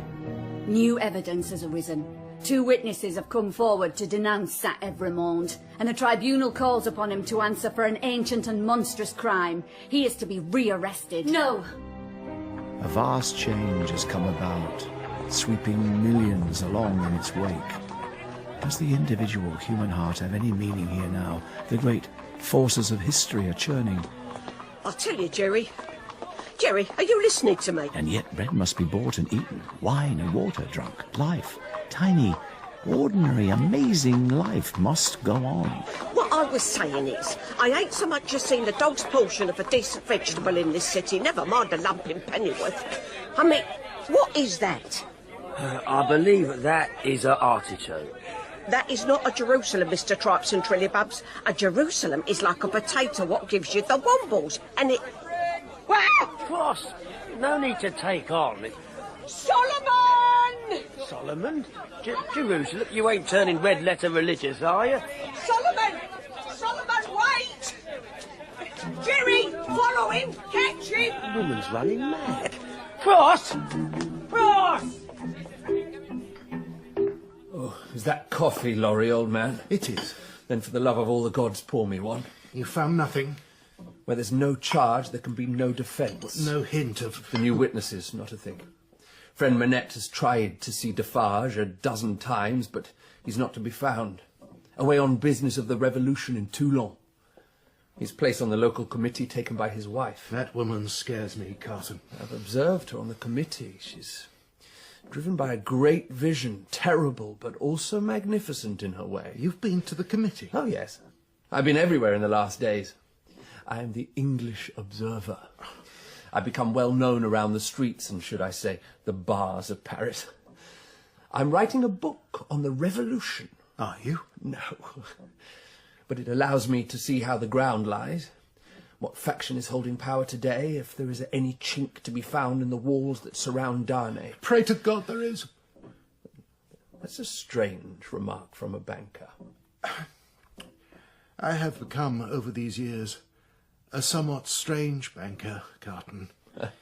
If we get through this, then I rather fear the counting house has seen the last of Jarvis Lorry, Esquire. There. He went down by the river. Wait! If you ain't a dip or a lilt, what are we doing here? Jerry, if you don't shift your cat sticks, I swear I'll flay the fox, so I will. It's me brother Solomon, ain't it? I thought your brother's... Little brother. So how comes he's running away from you, Cross? No, don't answer that. You go that way. I'll go this way. That way. He won't have no way of getting away. What? Just do it.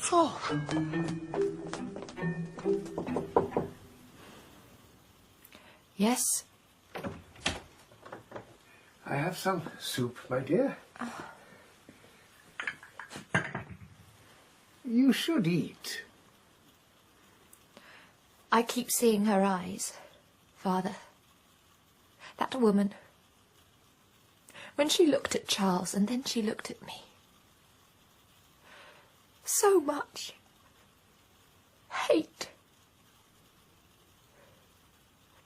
What could I have done to make her hate me like that? I don't know, Lucy. There's so much in this country that has been lost.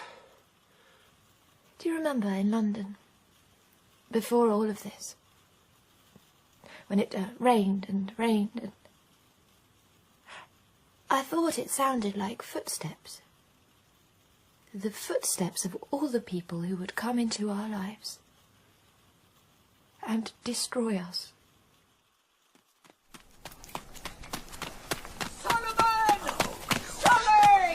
Hold on, Solly. Much as I might sympathise with you legging it, she is yours. Solly, it really is you. Oh, really? Me with the gunner's work? Ain't you got a kiss with your big sis? It ain't him at all. It's him. Of course it's him. John bloody Barsad. Leave old Prossie, there's a good girl. The spy. Oh, no, Solly's never a spy, are you, Solly? Import-export, Prossie, dear girl. I am a businessman.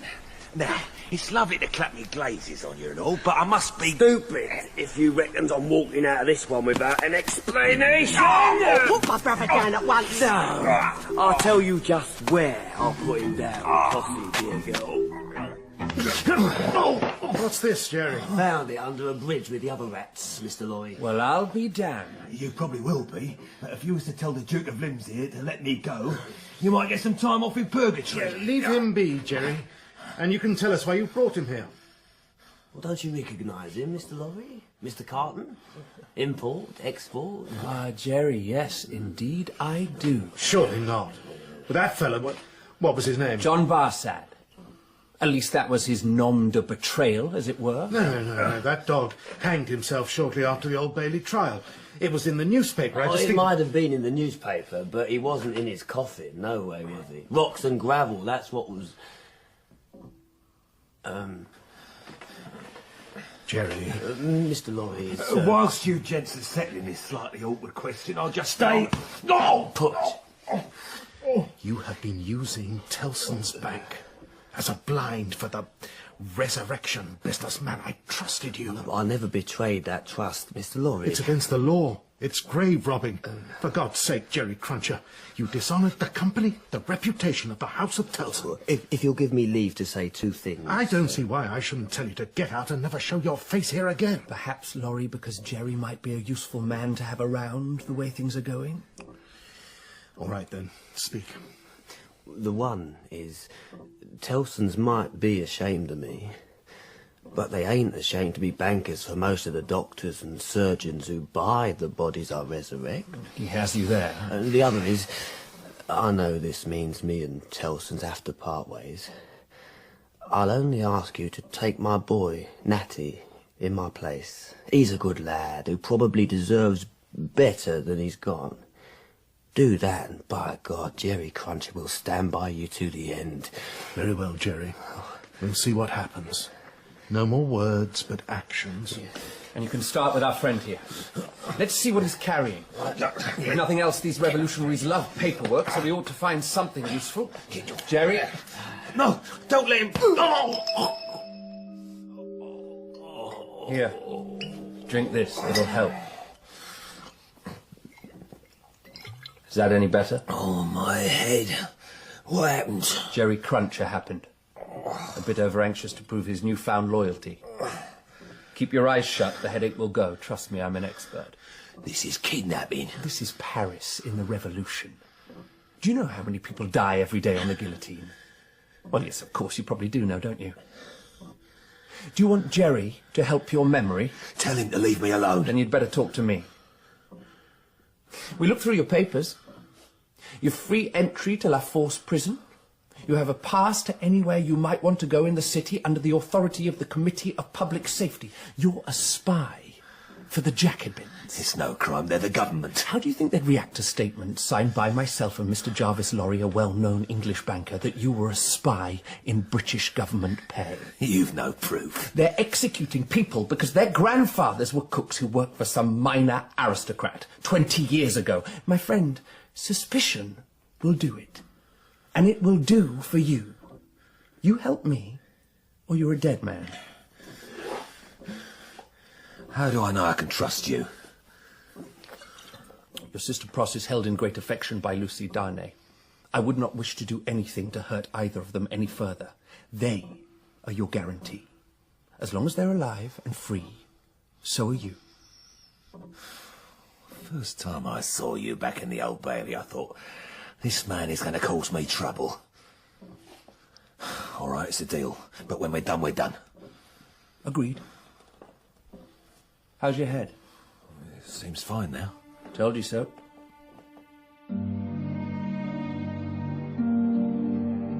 And every day the doomed wait their turn to roll on the life tide of the city to the boundless, everlasting sea. 52, 60, 70, 90. There's no end. And before their blood runs into the blood of yesterday, tomorrow's blood is appointed and set on its steadily rolling voyage. And in his cell, Charles Darnay waits alone until such time as treacherous tides bring him to... Charles Evrémonde, called Darnay, recently released, reaccused, and retaken. This time watching are his wife, her father. Denounced as an aristocrat, one of a family of tyrants who use their power for the infamous oppression of the people. Mr. Lorry, and the English observer, the lawyer, Carton, almost as disordered as the crowd, and certainly, as they say, in drink. Denounced by who? Who can say I am a criminal? I call upon Citizen Thérèse Defarge to make herself known. I am here. You were at the storming of the Bastille, citizen? I was, with my husband. Inform the court what you did that day. We found a warder to take us to a certain cell. What cell? 105 North Tower. What did you do there? We secured a paper which had been hidden. What was that paper? It was an account of certain events in the life of a prisoner of the Bastille. The name of that prisoner? Dr. Alexandre Manette. Let it be read. I, Alexandre Manette, physician, native of Beauvais, later resident of Paris, now prisoner of the Bastille. Now prisoner of the Bastille. Write down this relation of my imprisonment. One night, on the 3rd week in December, 22nd, in the year 1767, I was walking home from the School of Medicine when the coachman, wrapped in a black cloak, his face thin, pale in the yellow light of the coach lantern, looked down at me. You are Dr. Manette? Yes, Physician monsieur? and surgeon? That is I. We have been to your home. They told us you would be walking by the river. We, I thought. And only then did I see another face, thin and pale, hovering in the darkness within the coach. Get in, Doctor. We left the city and drove for hours, it seemed to me, as I sat there watching that thin, pale face hover in the darkness, as if there was no body attached to it at all. At last... It would appear, gentlemen, that you are indeed people of condition. We are not in the habit of lying, Doctor. There would be no point to it. A strange remark. Then we ascended, up and up, until we came at last to a small room under the very eaves of the place. There is your patient. We wait outside. My patient was a young woman who had once been very beautiful. She lay there, trembling. Her arms were bound to her sides. Her eyes were wide, and in them was only madness. What had driven her to find refuge in that madness, I'm here to help you. only God knew. Be still. But, of course, that was not true. That truth was known only to God and her doctor, and those who had taken her on that dark journey of unutterable torment. Then her lips stopped their fluttering and, for a moment, rested, and from somewhere deep within herself, she found words. Father. Husband.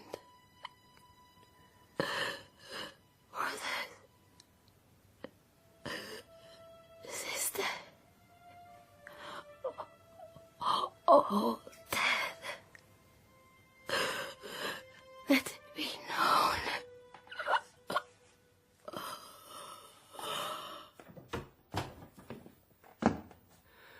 What has happened here? You see what has happened, Doctor. I see, but I do not understand, messieurs. An amusement, shall we say. You say what? A passing pleasure. She said... She talks still? A father, a husband, a brother and sister. What do we know of these things? She is a barefoot girl who caught my brother's eye. That is all. She's dying, messieurs. Have you no feelings? Yes. Let us see this life depart. It will be instructive, perhaps. You seem shocked, Doctor. But consider, we are all of us governed by our natures. There's nothing we can do about this. We are animals like any other. To pretend otherwise is to live an excuse. Name of God. Another excuse, an extremely weak one, if I may say, created by weak men to keep the strong in check. To be all a man can be, he must be all that he is. Ah, she has gone. Did you see her tender soul flitting up the chimney, Doctor? What am I doing here? My brother is concerned that she might have had one of those diseases the poor tend to pick up. Please check for any signs and then remove the body. Get rid of it as you choose. Surely her family will... There is no family. If you find anything, please to make up suitable prescriptions for my brother and myself. Oh, and your fee will be large enough to ensure your discretion. Excuse me, monsieur, I will take no fee for this. On the contrary, Doctor. You will take a fee, and you will not speak of these matters, ever. Do I make myself clear? Amply clear, Monsieur St. Evremond. So you know. I saw you and your brother at a levee last year. You were pointed out as coming men. We will leave you to do your work. In that one sentence, I had named my fate, St. Evremond. I did my work and departed without taking any payment. A week later, money was left with my wife whilst I was out.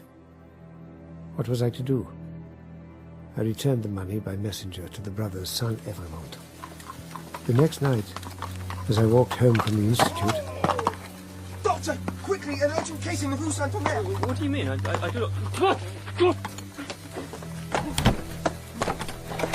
The next thing I knew, I was here, in my cell, and here I have stayed since, and for God knows how long.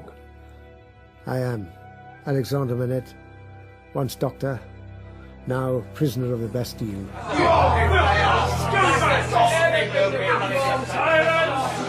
Silence! Silence!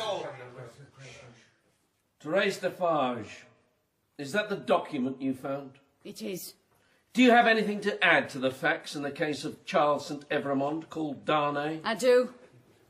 Then speak now, citizen. Citizens, the woman in the account of the Bastille prisoner was my elder sister. The family were my family. The monster, Evremond, saw her one day by the shore. He wanted her. He took her. Her husband begged, her father begged. He ignored them. They tried to save her. They were taken and hanged. My brother, only 14, went alone to try and rescue her. He was taken. He spat in their faces. He was killed. She was killed. Eventually. Only I, a child of 10, was left. They came after me. Defarge, the doctor's servant, found me first. His family hid me, gave me shelter, and one day we married. We lived our lives. Time passed, many years. But we never forgot the name St. Evremond. And we will never forgive! It is as if every breath of air has been sucked from the room, from the lungs of those within it.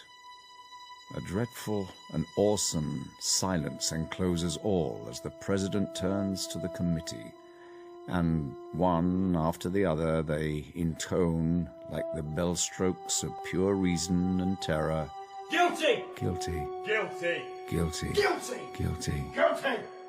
guilty. And the good Dr Manette, now truly an old man, And I? May I say nothing? nothing. And the wife, death pale, For the love of God, for the love of our unborn child, may I see him? and it is granted. This microscopic shoot of mercy in a hostile world. They are granted their last moments together, alone.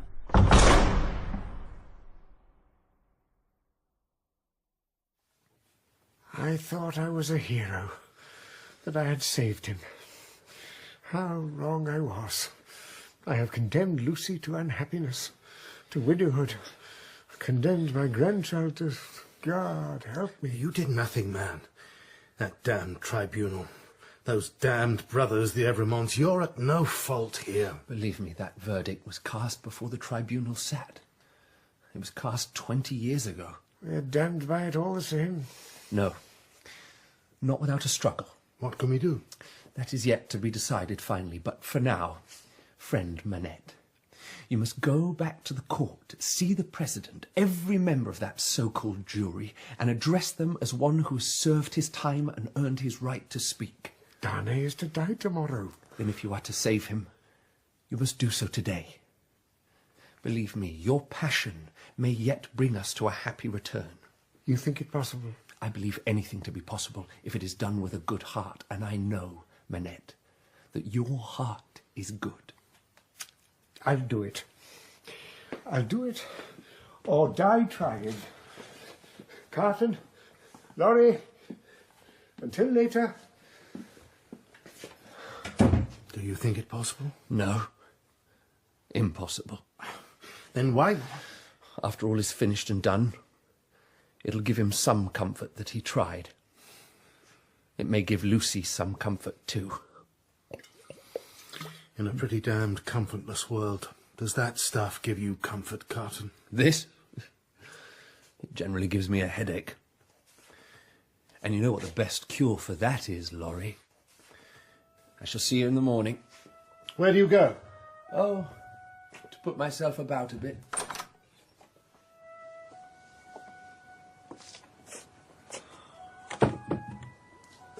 Oi!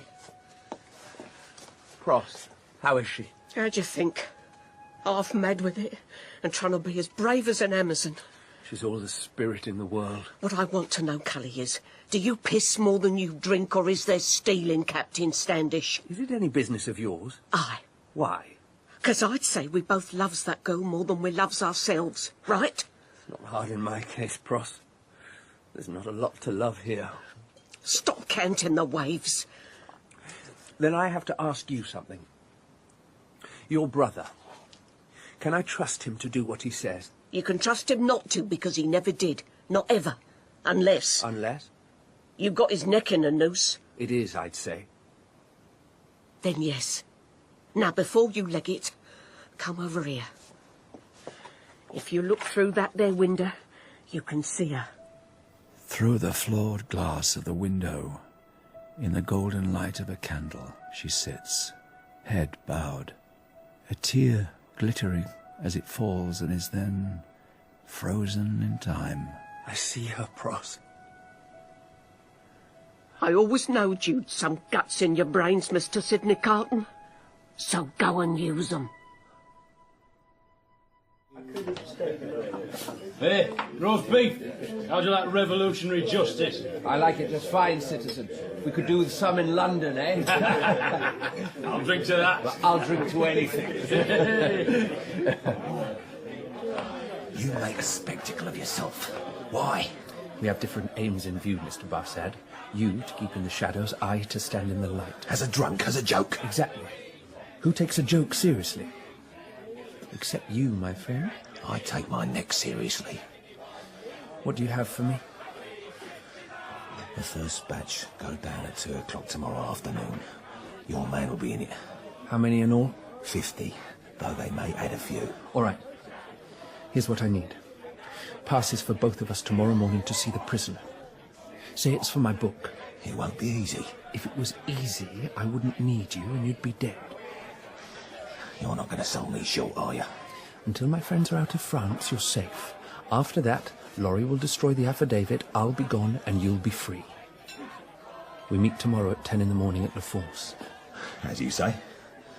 And, I don't usually do this. And don't think it's going to be an habit. But here's something for nothing. Ladybird, wake up. Wake up, Ladybird. What is it? What? Is it still dark? It's early. How long, Pross? It don't do to be thinking about that. Oh, God. Pross, what am I going to do? You're going to get up and get dressed and come down and eat something. They're going to kill him today.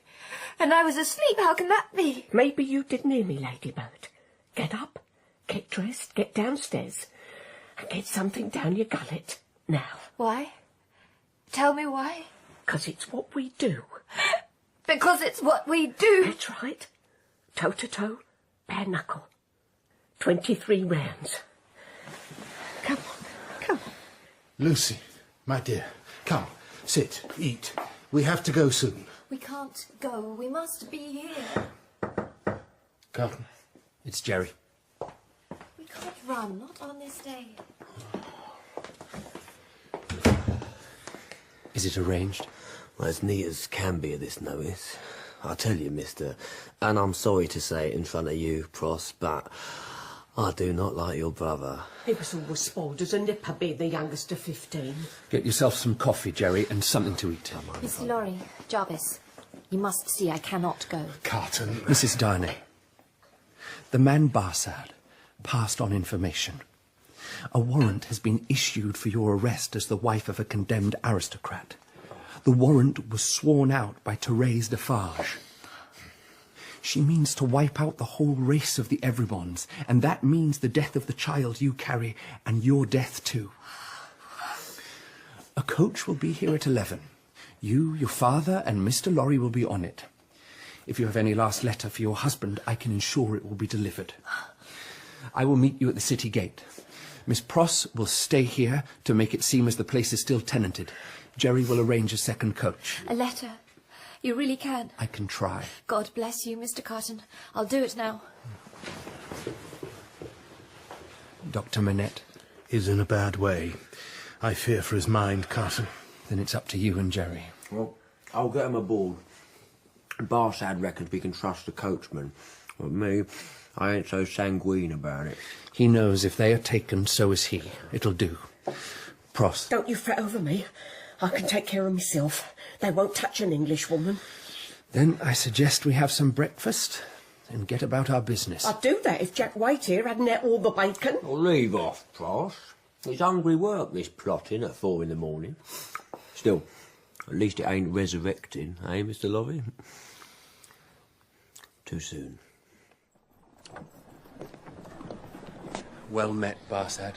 Well, I don't think so. Are you ready? Now it comes to it. No. As ready as I'll ever be. You still gonna do it, then? We, Barsad. We are going to do it. So that makes 2 of us. What? Who are bloody fools. Come on. It ain't gonna get any easier by waiting. Oi, citizen! 2 to come through!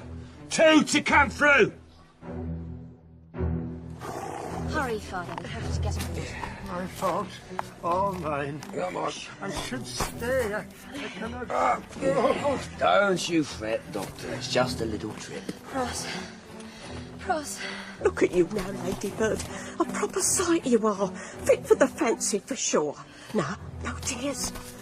I'll see you soon enough, and then we'll all see the back of this bloody country. Up you get. Jenny, you'll make sure Miss Pross... Don't you worry, Mr. Lorry. You ain't seen the last of us.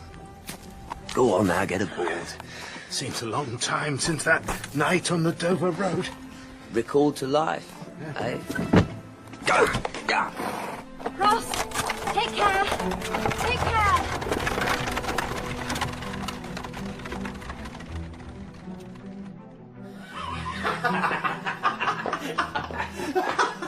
Good day, citizen. Citizen?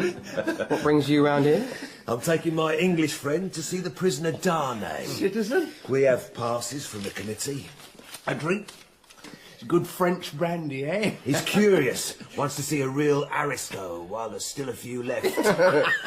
Well, go through, citizen. But be quick. Won't be around for long. None of the bastards will.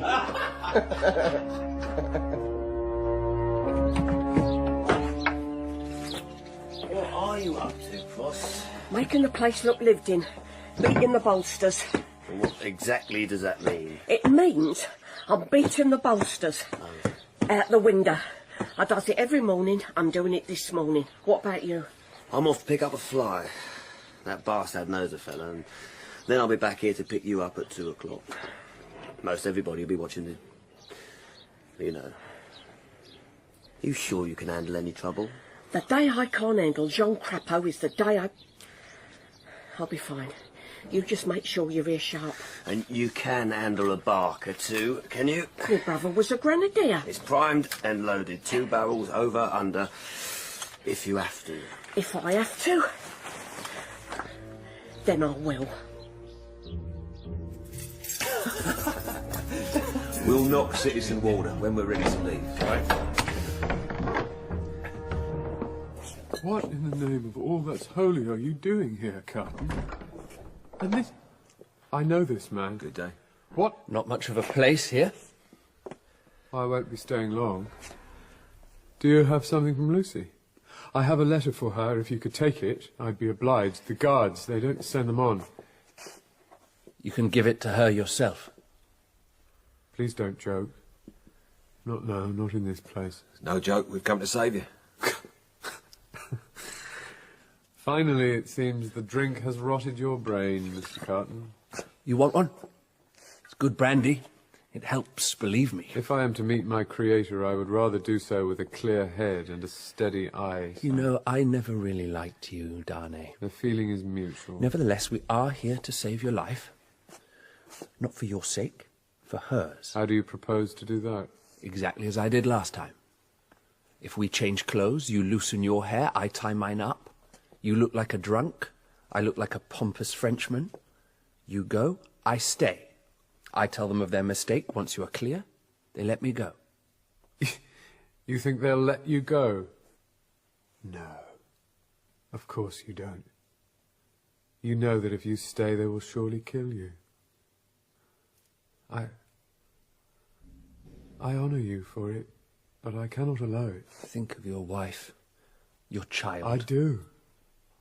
How could I face them, knowing I had let another die in my place? I thought you might say that. I do, however, have one final argument. Well, believe me... Barsad. I generally find a sandbag pretty convincing.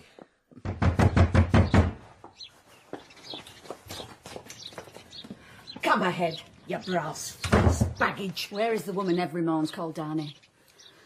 What? What are you saying? Where is someone who can speak French? I wish to see the man Lorry. Fetch him. I generally do beat the bolsters every morning. A bit late this morning, but you wouldn't know, Draggletail. What are you saying? Stand aside! Oh, now that I do understand. They step back, face each other, these 2 women who have no language in common and life between them to save, to destroy. Things have been done. Terrible things. No atonement were made all those years ago.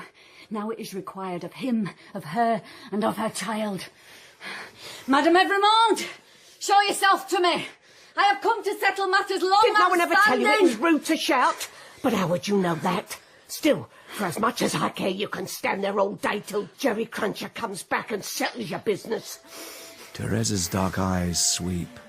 See a discarded shoe forgotten in the hasty departure. See doors open onto empty rooms. See burnt papers in the grate. See something else that catches the sun like gold. What is this? Oh, now I understand. That's it, my friend. Come on, get it down. Some people pay for this stuff, you know. That's it, spill away. Dirty linen and the stink of brandy. That's Sydney Carton. Hold him, bastard. We need to get another bottle down him yet. Come on, matey. Let's give him the black eye. Once you refused to drink with me, Darnay. Well, times change.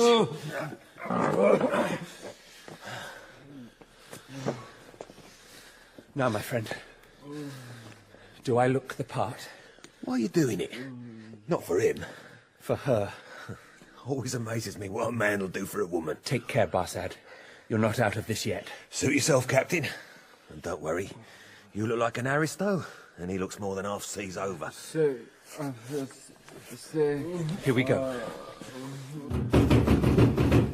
We're ready, citizen. Come on, Mr. Carton. I'm going to be... I can trust you. Do your job. You filthy English pig. Take him away. The English pig is drunk. Come on, Mr. Lawyer. Sorry about the mess, citizen.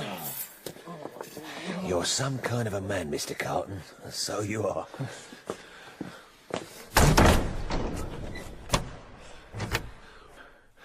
Well, Sydney, you've done it now.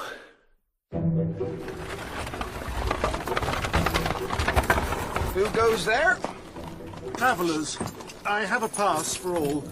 We wait for our English friend. He will be with us directly. Who is in the coach with you? Just a sick man.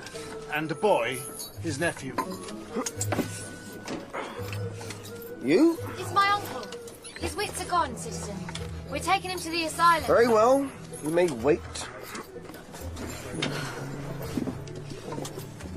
May God forgive for those words.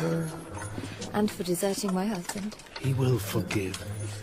Then I will never forgive myself. She blinks back tears. Her head now shorn of golden hair, her face so young and vulnerable.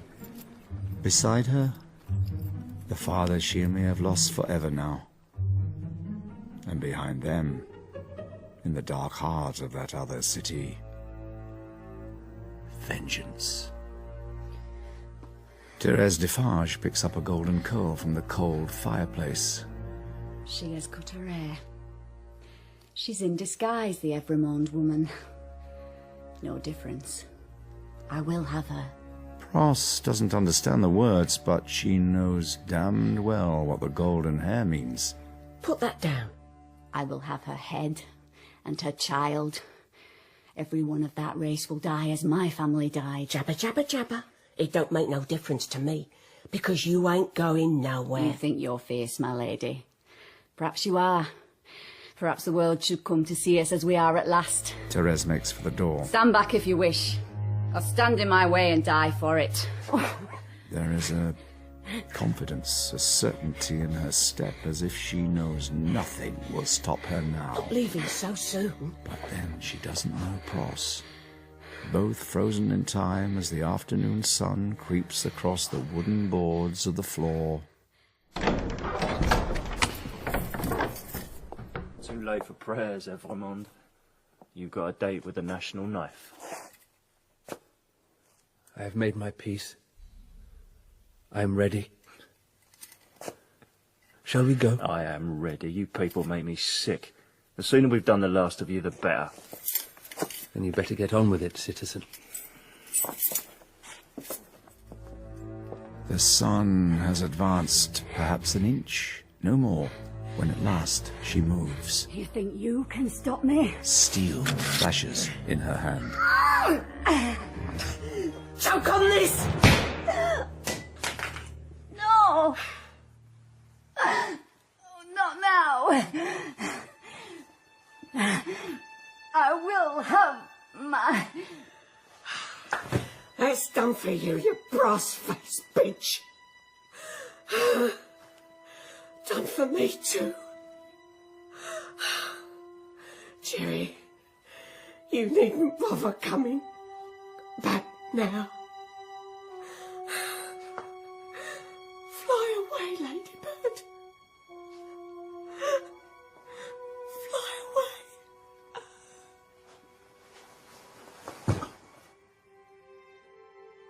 The sun creeps an inch further, its light catching the slow wave of blood that spreads across the floor. Therese, Pross, the same. No difference. As the sun creeps across the cobbles of Execution Square. And in the tumbrel, in the dock. My witness, I believe. Splendid. Now, Mr. Carton, I am at your service. On the contrary, it appears you are at the service of a delusion that you are doing something that has some manner of meaning. I'm going to die, along with every other human being in this cart. The old, the young, the ugly, the beautiful.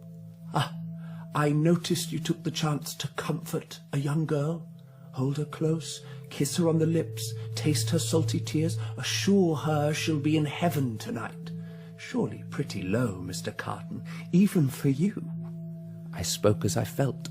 Haven't you always felt that at least you saw things clearly, without sentiment or delusion? Is that not so? Answer, please. Yes. And yet you were doing this for love? Of another man's wife? Yes. Do you think she'll remember you with salty tears in her eyes? That she'll see your face when she embraces her husband? Enough. You want guilt? I am guilty. I wanted to do something. Can you see that? For love again? Is there a better reason? Do what? Something far better than I have ever done. And for that, you'll die under the guillotine? No, sir. I'll go to a far better rest than I have ever known. Do you really believe it? I hope.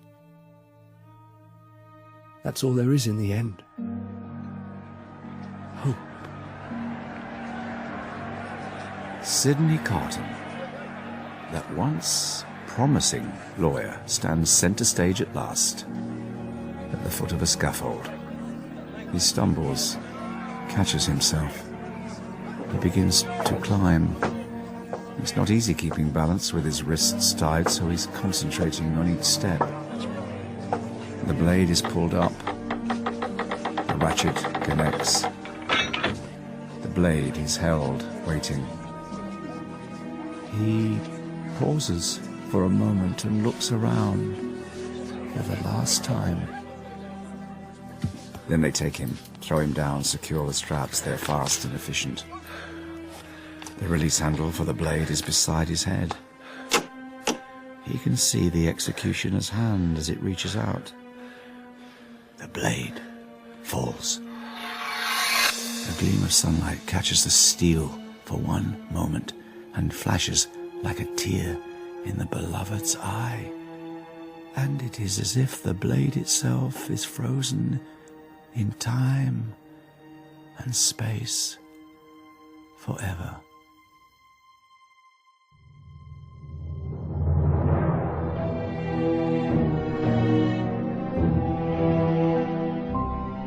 In the final episode of A Tale of Two Cities by Charles Dickens, Sydney Carton was played by Paul Reddy, Miss Pross by Alison Steadman, Charles Darnay by Andrew Scott, Lucie by Lydia Wilson, Dr Manette by Carl Johnson, and Jarvis Lorry by Jonathan Coy.